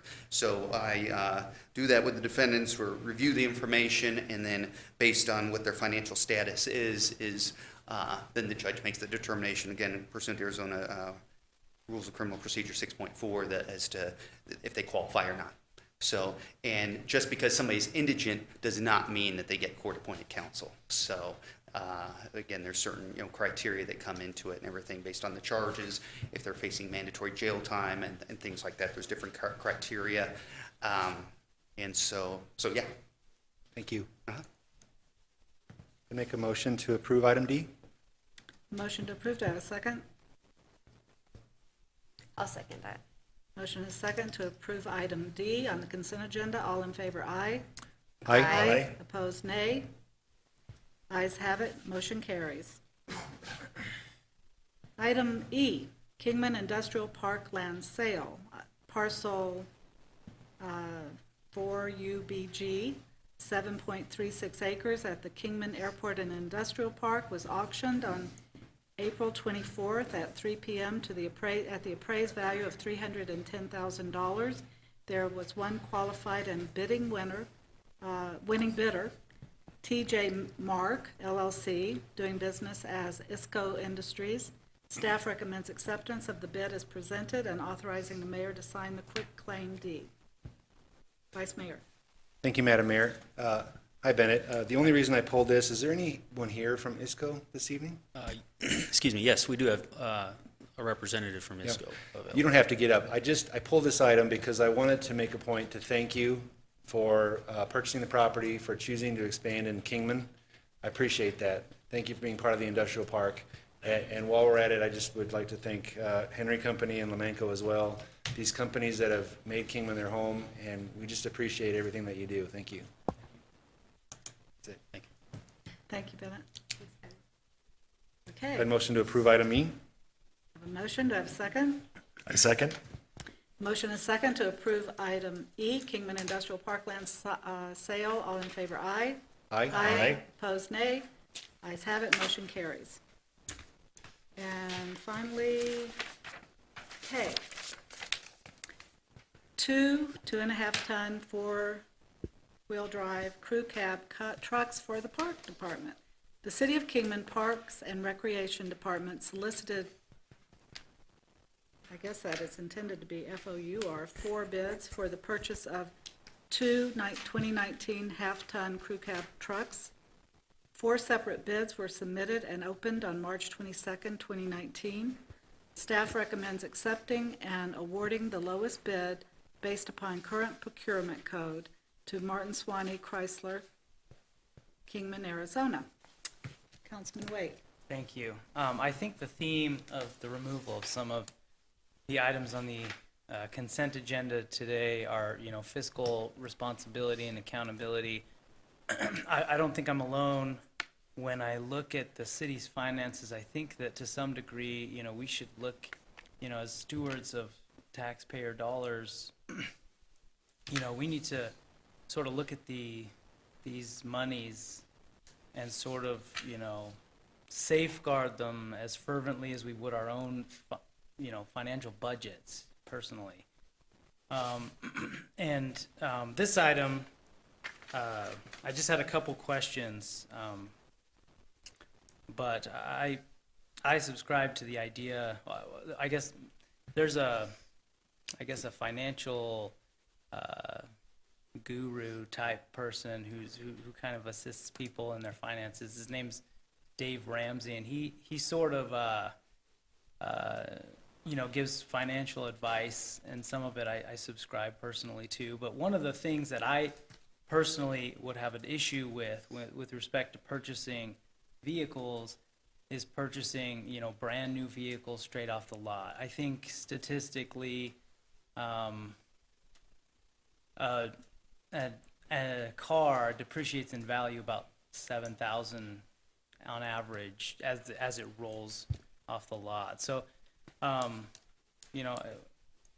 guess absent some compelling reason that I would have to purchase a brand new vehicle, I'd be reluctant to do so just personally with my own finances. So, I looked at the proposals.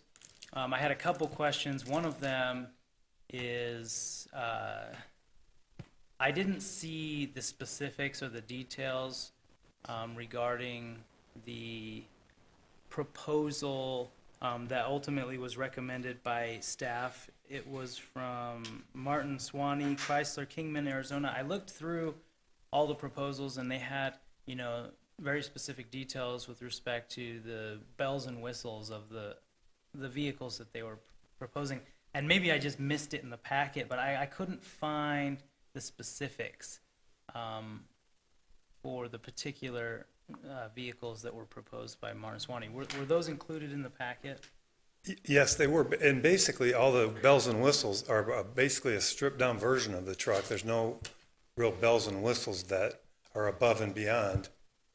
They're, safety camera, backup camera, that kind of stuff. But, and to your concerns, basically, I personally am the same way. I don't buy brand new vehicles myself. I try to buy used when I can. I'm a firm believer in Dave Matthews. I'm pretty debt-free myself, so I think that's a great thing.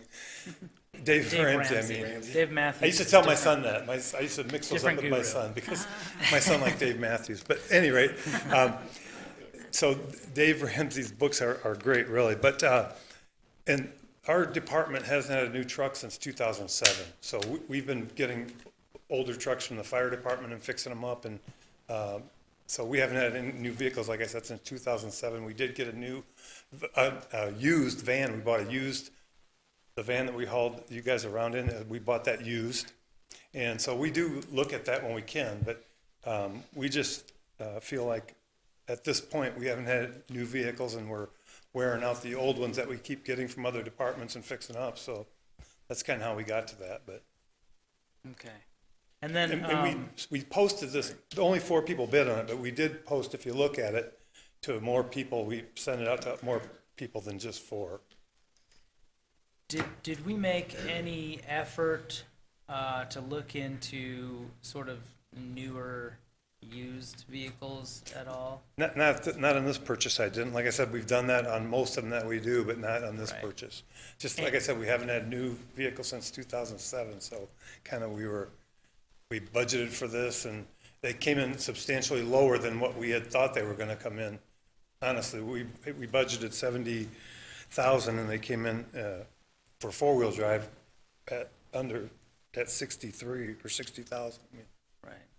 So one of the compelling, one of the arguments that Dave Ramsey uses, and I apologize for, I'm not promoting, I'm not getting any money from promoting his program, but he even recommends to people who are very wealthy or financially well off to avoid purchasing brand new items simply because the minute they roll off the lot, so long as you can, I saw that some of the benefits of these particular vehicles were that it came, one of them, or I think they came with a 5-year warranty. Is that correct? the 5-year warranty is extra. Oh, okay. And can you get a 5-year on a new used vehicle?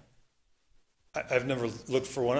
You can get any kind of warranty you want. I just don't know the cost of it. You can get warranties on used vehicles as well, but it'd be substantially more than it is on a new vehicle. And are these bids time critical? And what are our needs right now? Are we like deficient trucks? I know you said we have some pretty old ones. Are they still a little running, or do we need them right now? Or? The brand new one that was purchased in 2007 has 130,000 miles on it. So, like I said, we don't have a lot of new vehicles in our fleet, and we budgeted for this last year, and that money has to be spent before this fiscal year if we're going to get them out of this fiscal budget that they were budgeted for. Counselor, can I just jump in on this? So in the purchase and carry out of vehicles in a fleet, the amount of time and effort to find used vehicles and that, of course, don't come with warranties and paying for warranty upgrades. We in the city fleet don't. It doesn't matter if you roll that truck off the lot and you lose $8,000 of value. We're going to drive that vehicle and depreciate it over its life. And what we want to do is it's not a matter of what the value of that vehicle is in 3 years. What it boils down to is holding that vehicle just long enough to then turn it around, sell it at the highest resale value that we can get, and then put that money back into new again. And that's the tradition of when you're dealing with corporate fleet vehicles, you're not looking to replace them like you would or have value in them like you do a personal vehicle, because we're going to carry that vehicle for much longer than 2 or 3 or 4 or even 5 years. We've got vehicles that needed to be out of the fleet a number of years ago that are nickel and diming us to death, and adding additional vehicles that come with their own issues put us behind as it is. So as much as I appreciate the advice of Mr. Ramsey, running a complicated fleet like the city does, we could not replace all the vehicles with used vehicles. And we're going to keep them and maintain them in what I would say a much better way than personal vehicles are maintained and for the length of time. Like I said, what we're trying to do is buy the best vehicle to get the job done, hold on to it for just long enough to where we can turn around, resell it for as much money as we can, and then rinse and repeat. So that's on the fleet side. That's pretty much how the city handles its fleet. Now, there has in this community, in this organization, there's been a lot of hand-me-downs. One of the things that I would suggest, and as we move forward, what we'll be looking at is the cost of owning these used vehicles over time, because I don't think that it's wise for us to hold on to these used vehicles for 10, 15 years and not know what that vehicle has cost us over the time of ownership, when we could have or should have replaced it and used our resources for other expenditures. So that's a little Fleet 101, and if we went to buying used, we would have multicolored vehicles that some had fancy stereo systems in them. This gives us we have a fleet that is organized. We know what we're getting. It's uniform in nature, and we're not broken down on the side of the road. So.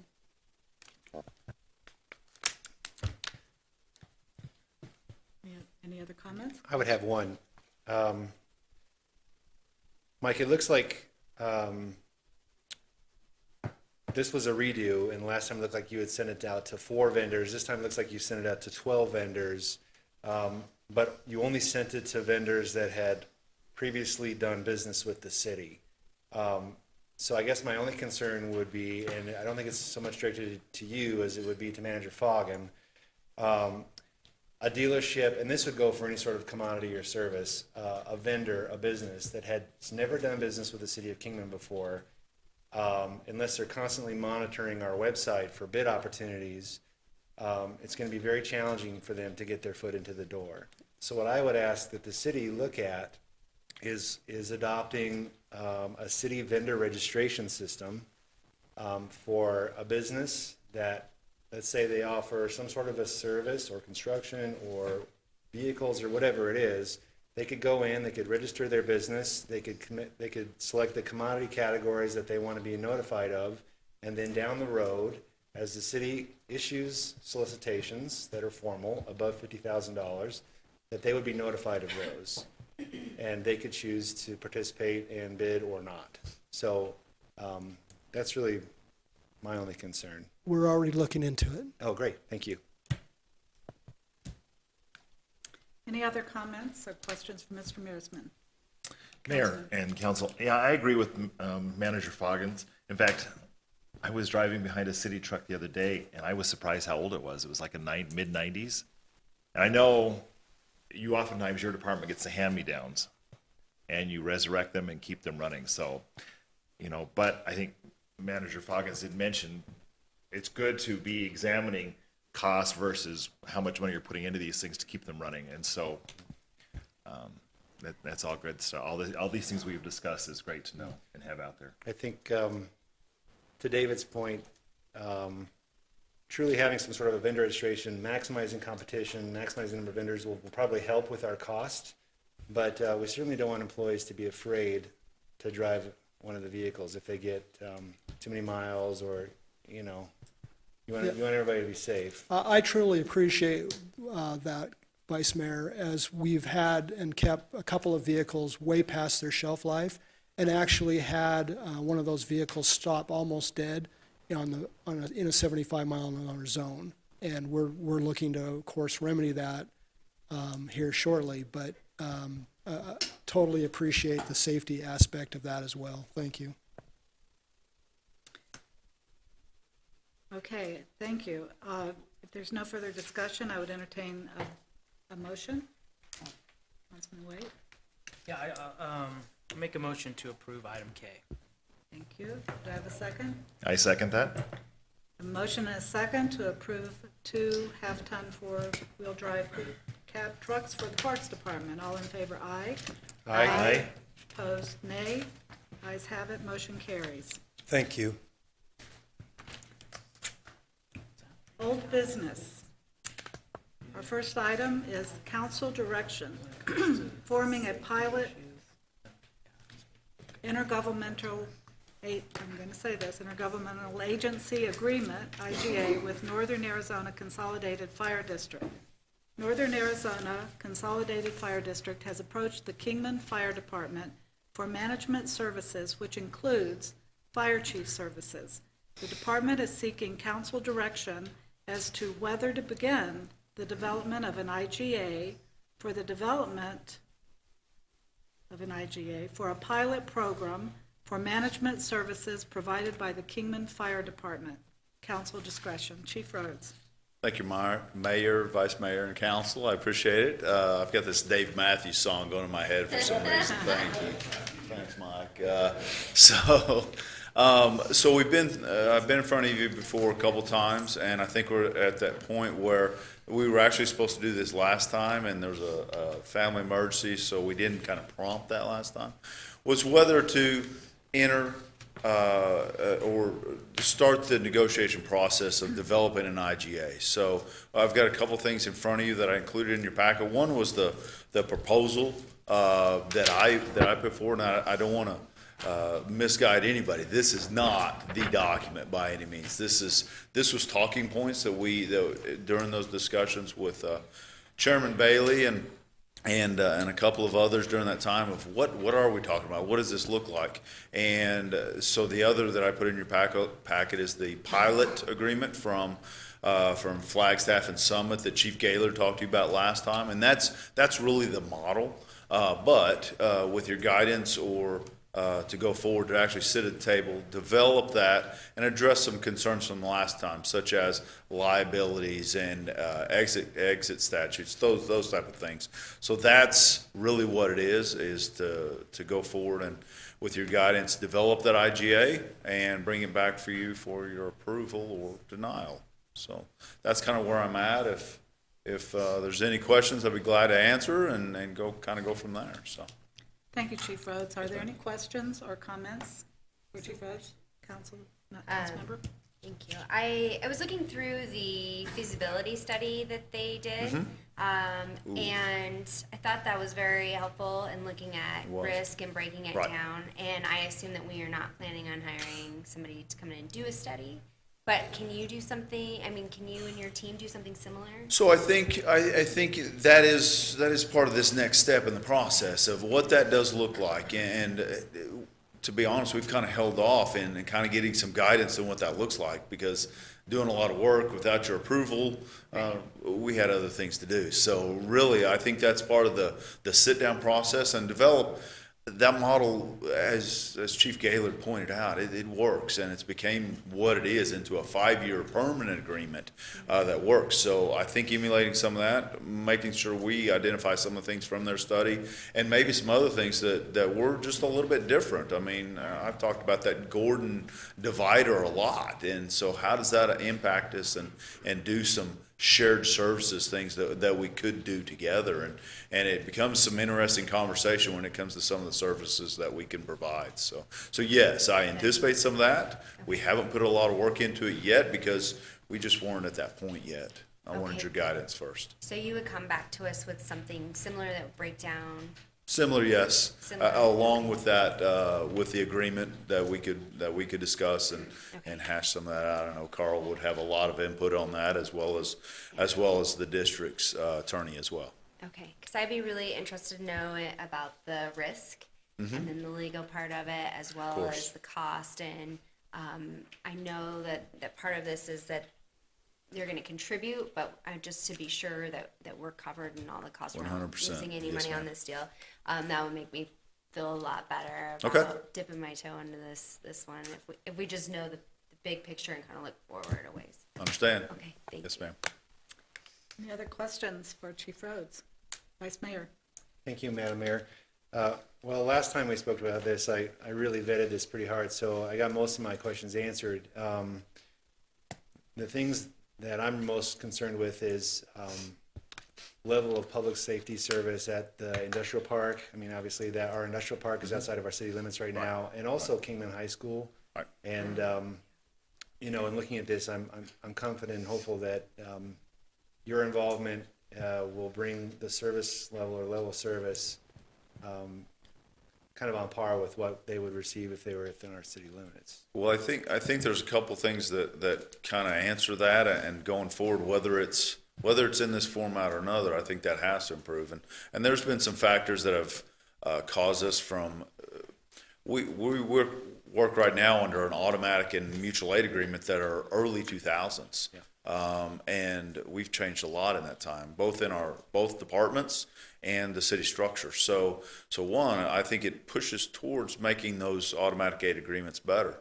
The addition of technology in both organizations has made things like closest vehicle locations and things like that much more comprehensible. So I think we can look at things like that, and I think we're at that point to look at our agreements and how does that work. And to be honest, both agencies really rely on each other when it comes to the air park and some of those larger structures. It's not like it's one way. It's the district coming in the city as well, because we're a good 4-station department, but at the end of the day, we're a good 4-station department, and resources are limited in the county. That's what they are. So I hope that answers your. It did. Thank you. Thank you. Councilman Wade? Just a few questions. The lawyer in me is compelling me to just clarify a few things. With respect to any sort of,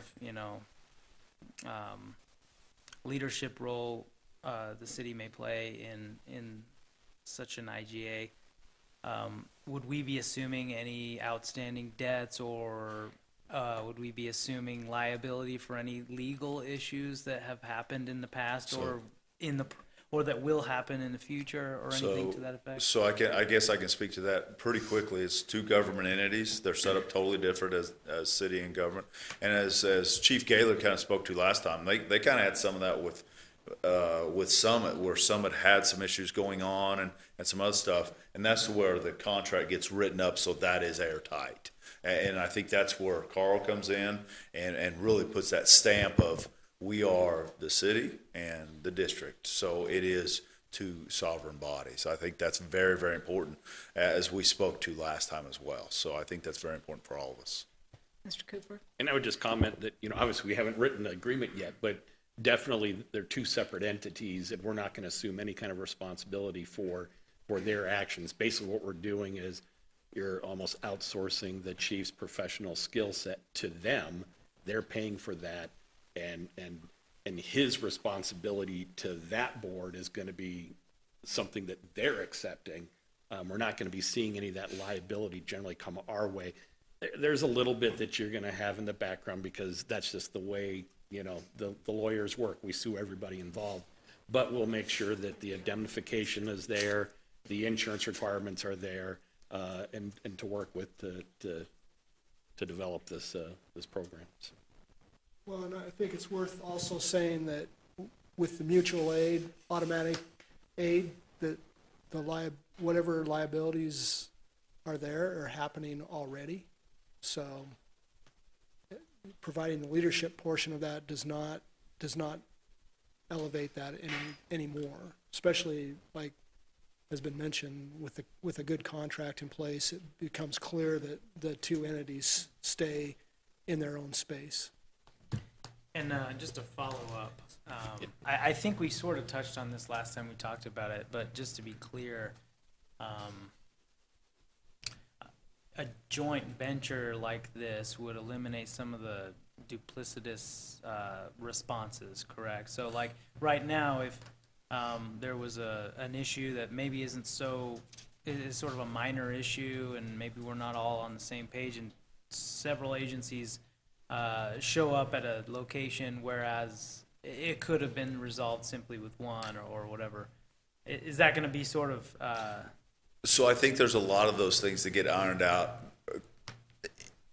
rather quickly. Of course, they have a board, and Chairman Bailey is back here as well. But yes, I think with some of that, it's seeing what the right hand and left hand are doing and how do you make them work better. And I'll give a perfect example is on the north side of our city. And if we have a fire up on North Stockton Hill, all 4 of our units go right now. So we dump, even down here, we dump that on our run card for a structure fire. Now, that's what it takes to be effective and safe and response. We do this, and moving forward with some of these discussions, as we talked for the mutual aid automatic agreement that are dated, then it becomes 2 of their units, 2 of our units. And so we keep our city protected, they keep the district, and vice versa on their side. So a lot of those things become just more cohesive, and because I'm all about being more effective, more efficient, and doing those things but again, with some of the services we provide in response now, everybody's on the same sheet of music, talking the same incident command system, the same safety procedures, all of those things are consistent. And so that's what happens. So yes. I sort of see that sort of cohesion Definitely. as providing us, to some degree, some kind of financial benefit as well, without having to expend resources that we would have otherwise done, Right. and just a better.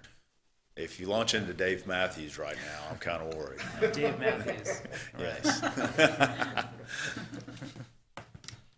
Any other comments, questions? Mayor, may I? Yes, Councilman. Chief, I guess parties that are involved, what is the feeling? I mean, it sounds like a great idea. It sounds like you said, cohesiveness.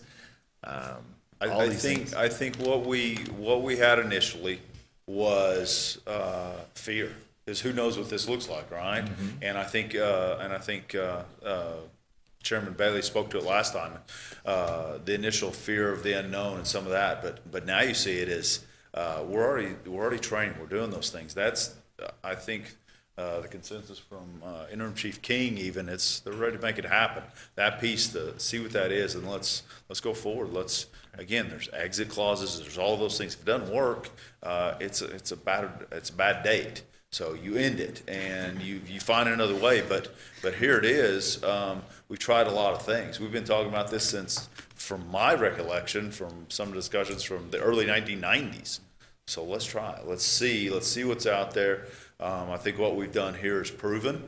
There will be some bumps in the road. I'm not going to say there's not. There are some vocal minorities out there that have some points that we need to listen to as well, and make sure we're delivering those services on both sides, whether it's the district or in the city. And I think those things that we work through, just like we work through them in the city, now we just make it a bigger model. So I think consensus is from the fire department standpoint and operations standpoint, it's all systems go. And can I add just one point? Tonight you're just looking for the direction to move forward. Correct. It'll take us a bit of time to negotiate any kind of an agreement, and you also have that's when there's gonna be approval processes. And both parties have to approve that process. They're gonna have to go to their board and make the approval just as well as we do. So this is just the first step, and there are the political decisions that will come later to move into this. So this is that opportunity to put some things on paper to really bring forward to both governments. That's really what it is. So that's where we're at.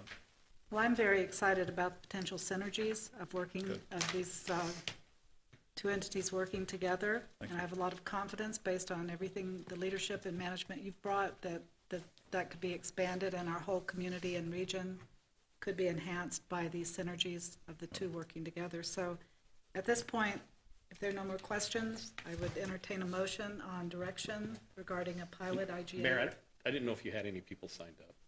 Oh, the one person that was signed. You did, left. okay, I just wanted to make sure. Yes. Yes, we have no one else. Okay. I move that we give staff direction to start moving forward with forming this pilot IGA with Northern Arizona Consolidated Fire District. I have a motion, do I have a second? Second that. I have a motion and a second to move forward in developing a pilot IGA with Northern Arizona Consolidated Fire District. Is there any further discussion? Hearing none, I would say, all in favor, aye. Aye. Those opposed, nay. Ayes have it, motion carries. Thank you very much. Thank you. Item B, review and direction on Matrix Design Group Agreement, 17-0035. On June 5th, 2018, the council approved an agreement with Matrix Design Group for program manager services for the I-11 East Kingman Connection project. The agreement includes several tasks related to the Rancho Santa Fe Parkway interchange and roadway.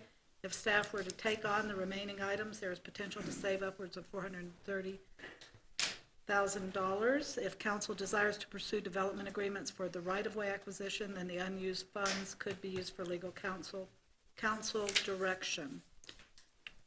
Mr. Henry. Good evening, Mayor and Council. It's been about 11 months since the city hired Matrix Design Group to provide the program manager services for the I-11 Kingman Connection project. There's been several key items that have been completed on this contract up to this point. I just wanted to come forth and give council a review and see if we're still proceeding in the direction that council originally intended 11 months ago now. With respect to the Rancho Santa Fe Parkway interchange and roadway, there's been work's been completed on the project delivery analysis, the change of access report updates. Basically, those change of access reports include revised, updated traffic modeling and updated environmental considerations, and formal request through the federal highways and ADOT to update the report, because they do have a shelf life. There was a report prepared back in 2007 or so for the project, and it's since expired. That work's been completed. Both ADOT and the federal highways have signed off on the change of access. The project delivery analysis, Mr. Elters was here several months back now and gave that update and report to the council. There's been a substantial amount of work on the right-of-way acquisition, which was another key aspect of this agreement. There was a total of 29 parcels. The survey and legal descriptions have been prepared for all of those. There's been draft letters that are ready to go to the property owners. There was additionally for both Rancho Santa Fe and Kingman Crossing, there was intended to be coordination with ADOT on any intergovernmental agreements, which will be required for both interchanges. We've not started the task on those yet, but those would come once we get a little closer to construction. Once construction funding has been identified. So basically, we just wanted to, again, just update the council. There's a couple items that we're certainly seeking direction from council from. One would be the time frame. The original agreement was intended to be done within 9 to 12 months. So we were about less than a month away, and one of the potential concerns would be that the rates, the consultant rates, there's already been some discussion of the need to potentially raise those rates if we exceed the 12-month limit, and it certainly looks that that will be the case. The other item would be direction on proceeding with right-of-way. There's been talk of preparing development agreements to obtain that right-of-way, and that's a little different scope than what was originally intended in the original agreement. The original agreement would follow the typical standard ADOT process for obtaining right-of-way, where appraisals are obtained and offers are made. Since there is talk of the development agreement, that would be a change of scope to the original contract too. So I'd be happy to try and answer any questions there may be. Are there any questions for Mr. Henry? It's time.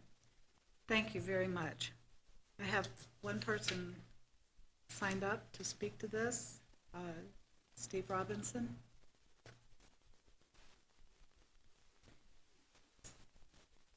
Good evening, Mayor, City Council. Earlier I spoke on behalf of myself, but now I'm speaking on behalf of several residents, one of whom had open heart surgery and couldn't make it tonight. I just had some questions. In reviewing the financial report from last year, $2 million was transferred out of the general fund into the I-11 East Kingman Fund, and then another $550,000 transferred out of the other capital improvement fund into this fund that was created right at the, I assume, right at the end of 2018 fiscal year.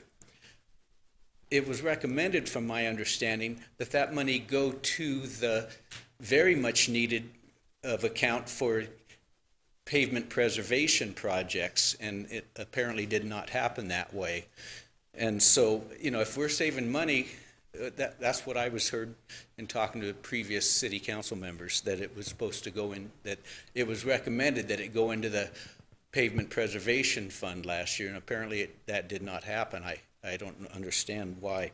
But if we do save this money, you know, the $430,000, and there is an issue, because one of my friends has a crack on his road in a very nice development that hasn't been sealed for the last couple years that he's been there.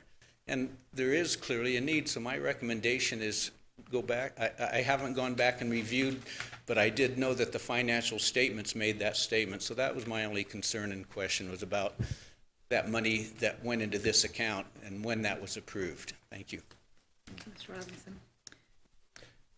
Okay, yes. Madam Mayor, I'd like to ask Financial Services Director Tina Mullane to come up to correct some inaccurate information that we just heard. Could you tell us what actually happened?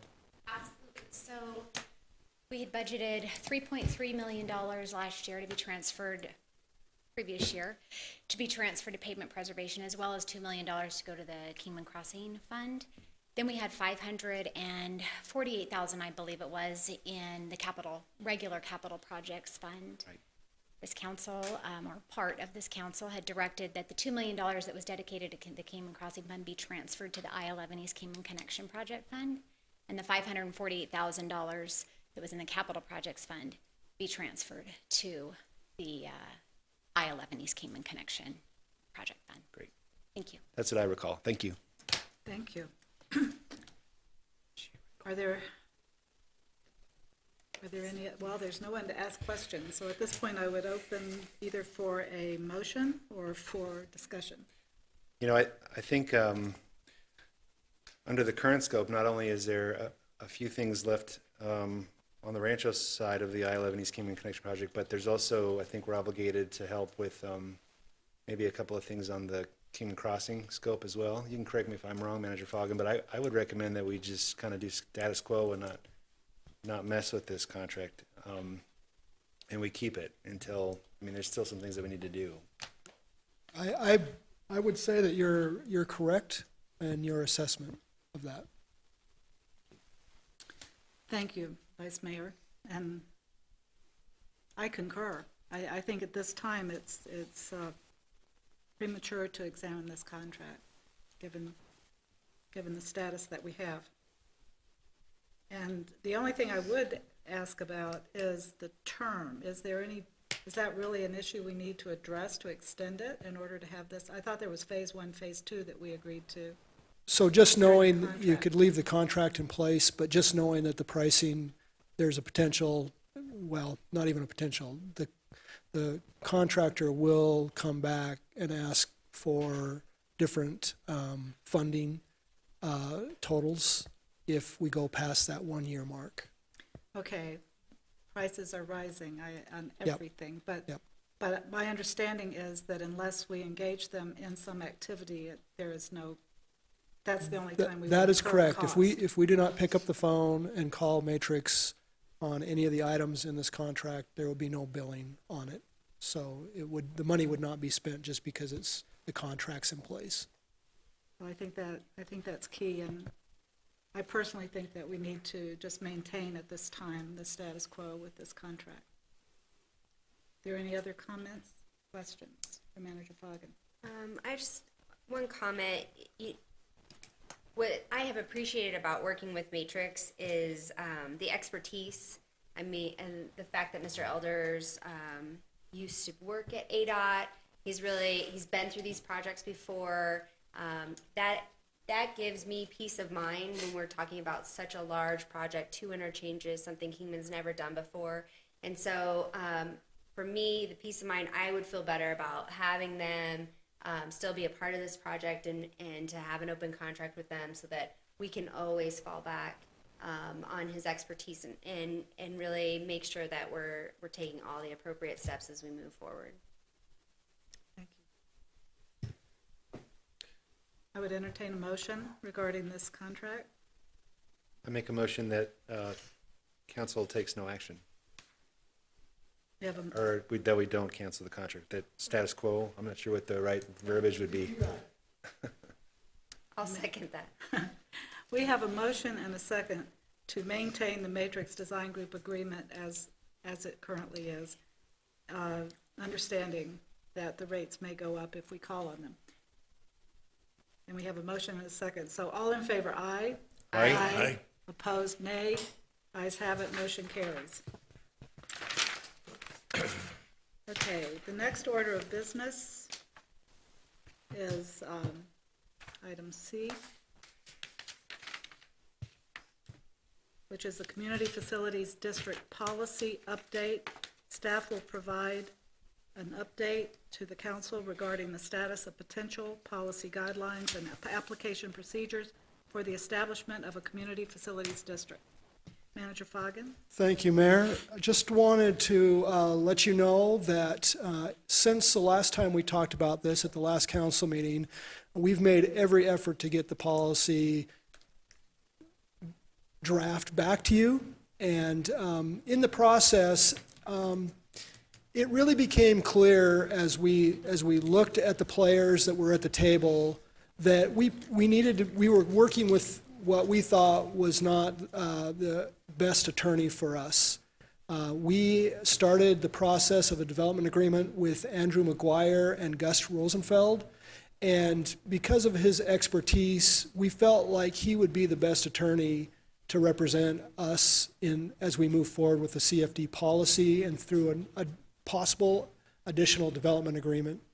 And so, knowing that we sent the policy to Andrew and his team, he got back to us, and of course they're extremely busy with a lot of things, and we kind of sprung that on them without having them have enough time. So we did not get the development agreement back in time the CFD policy back in time to have it discussed at this meeting. Our plan, of course, is to have it at the next council meeting, which will be May 21st, for your review and direction on. Thank you. I do have someone signed up to speak on this issue, Steve Robinson.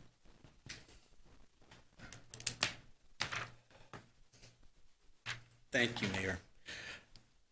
about 2.5 weeks ago, I was contacted by a city resident Will Iflin, who just is recuperating from open heart surgery.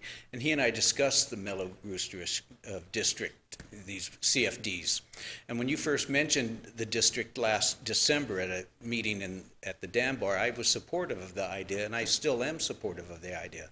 I have some concerns that I think could be addressed on this in looking at the 12-page document that was basically copied from Peoria on their policy statement. One of my concerns was having a board that's the 7 city councilmen plus 2 people selected by the developer, the applicant. The other option that wasn't mentioned in that 12-page document is an independent 5-person board that would be totally independent, because what would happen otherwise is a minority of the city council plus those 2 board members that will serve up to 6 years, one would serve 6, the other would serve 4, could overrule the majority of the council on anything. So that's one of my concerns. I recommend a 5-person board that would be totally independent. Second recommendation is that only undeveloped land be included in this, because I don't know, there was no restriction on whether it was developed land, but if there was 5,000 acres there in the area on both sides of the 40, theoretically, because of the 25% rule, you could encompass that. If it was 5,120 acres, that's 8 square miles. You could add another 24 square miles of city and make them pay for that of development, because you can add, it only takes 75%. The third issue is, because the city has both a water system and a sewer system, having operations being covered by a CFD means that it's another way of taxing or getting more taxation to help pay for expenses that are currently can be covered by the water district in that. So I would encourage you, in putting together the statement, take those issues into account. And last, yeah, that was my biggest concern, was operations, not including undeveloped land, or not including developed land in it, because that suddenly people that already have water systems and sewer systems might be subject to payment for the development. And so that was my biggest concern. Thank you. Thank you, Mr. Robinson. Okay, so there is no action needed on that particular item. Okay, under new business, there is no new business, so we will move to department reports. Rancho Santa Fe Parkway Traffic Interchange Development Agreement Report. Manager Foggin. Yes, I just wanted to let the council know that we've received a request to pursue a CFD development agreement, and this will be the shortest item on the list tonight, and that we have put together already a meeting with the city team and our consultants and the folks that have requested us to look into developing a development agreement and the CFD. So just wanted to let the council know that we are moving forward. So we've not slowed anything down. We're not waiting for the CFD policy to be passed. Obviously, that's an important piece to it, but starting discussions now, I think will help us move this project. If we can get any steam behind it, we'll be moving right along. So just want to let you know that that's started. That is very exciting news, and thank you very much for that update. Sounds like a productive meeting in store. Any other comments, questions? Okay, announcements by mayor, city council members, or city manager. This is limited to announcements, board and commissions, liaison reports, and availability attendance at conferences and seminars. Manager Foggin, would you start us off, please? Absolutely. Thank you, Mayor. Just want to remind the council that we have been actively involved in building a budget. We have a balanced budget to present to you folks, and those meetings will happen Thursday and Friday. I think we get started at 9 and go to 1. Just want to remind you that we will provide sandwiches for you at that meeting, so that when we are done at 1, those that need to run off to work will be fed. And I'm not exactly sure how deep we'll go into Friday. Hopefully, we will not keep you till 1 on Friday, but just want to let you know that. The other thing that we've been working on internally that I want to just let you know about, and make sure that, I know it's been covered in weekly updates, but I just want to make sure that everybody has calendared the City Expo for May 30th. It is going to be a great event. It'll be down at Locomotive Park, where we will be highlighting and showing off all the city services. We've invited a number of community partners that provide services as well. So look forward to having elected officials there to shake hands and pass out goodies and answer questions along with the rest of us. And so that's happening May 30th, 4 p.m. to 7 p.m. 30th. Mark your calendars. Sounds like a great event, too. Okay, Councilman Watkins. Mayor, just briefly, once again, a couple Saturdays ago, you represented the city at the Arbor Day presentation at Firefighters Park, and I think, 6 trees were planted? Yes, they sure were. And I know Clean City Commission was represented there too. The chairman was there, and anyway. C. Russell? Yes, and just wanted to let you know you did a good job on that. Oh, well, thank you. Well, it was a really great event. I mean, a lot of families there. They gave awards for the poster winners for the Arbor Day posters, and I learned a lot. And the Parks Department and Public Works, we have to thank them for digging those holes, because the people that were there did not have to dig the holes. They were pre-dug, and they were big. But it was nice that all the mixing and the dirt and the water, it was very earthy. And a lot of fun, and pun intended, yes. Thank you. It was a good day. Mention that. You missed it. It was a lot of fun. Okay. Nothing this evening. Nothing this evening, thank you. I just have one thing, which is I was fortunate to be able to meet the Mojave Community College candidates when they were here and being interviewed on the campuses, and they have now announced that they have appointed, or they are contracting with Dr. Klippenstein to be the next Mojave Community College president, and I think he will be a great leader for that institution based on my discussions with him, and we look forward to partnering with him and the college on a lot of issues, especially workforce development. He seemed to have a great understanding of community and workforce development. We look forward to welcoming him to the city. And that's all I have. So, next we have council requests for future work session agenda items and/or calendar adjustments. Does anyone have no requests? I did, Mayor. Okay, Councilwoman. I just wanted to know if we could get an update on the financials at the golf course, how they've been doing with the changes and stuff. Yes, it's scheduled for next council meeting. Awesome, thank you. You got the hotel bill for a work session, okay, And appreciate and that. the senior center. You know, I would ask for one more. Something that was identified in our economic development strategic plan is the concept of Wi-Fi downtown, available to visitors and tourists. I know that there may be limited Wi-Fi available now at our powerhouse, but I don't know how far that expands into downtown. I'd like to have a work session on that. Anything else? Thank you. Okay. We now have executive session. Item A, contract renewal for city magistrate. The city council may go into executive session pursuant to ARS 38-431-03A1 to discuss the contract renewal for the city magistrate. And the city council may take action to renew the contract for the city magistrate. Could I have a motion to adjourn to executive session. So moved. Do I have a second? I have a motion and a second to go into executive session. All in favor, aye. Aye. Aye. Those opposed, nay. Ayes have it, motion carries. Can't do it without chapstick.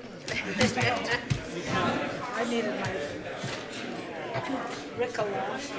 My allergies are so bad.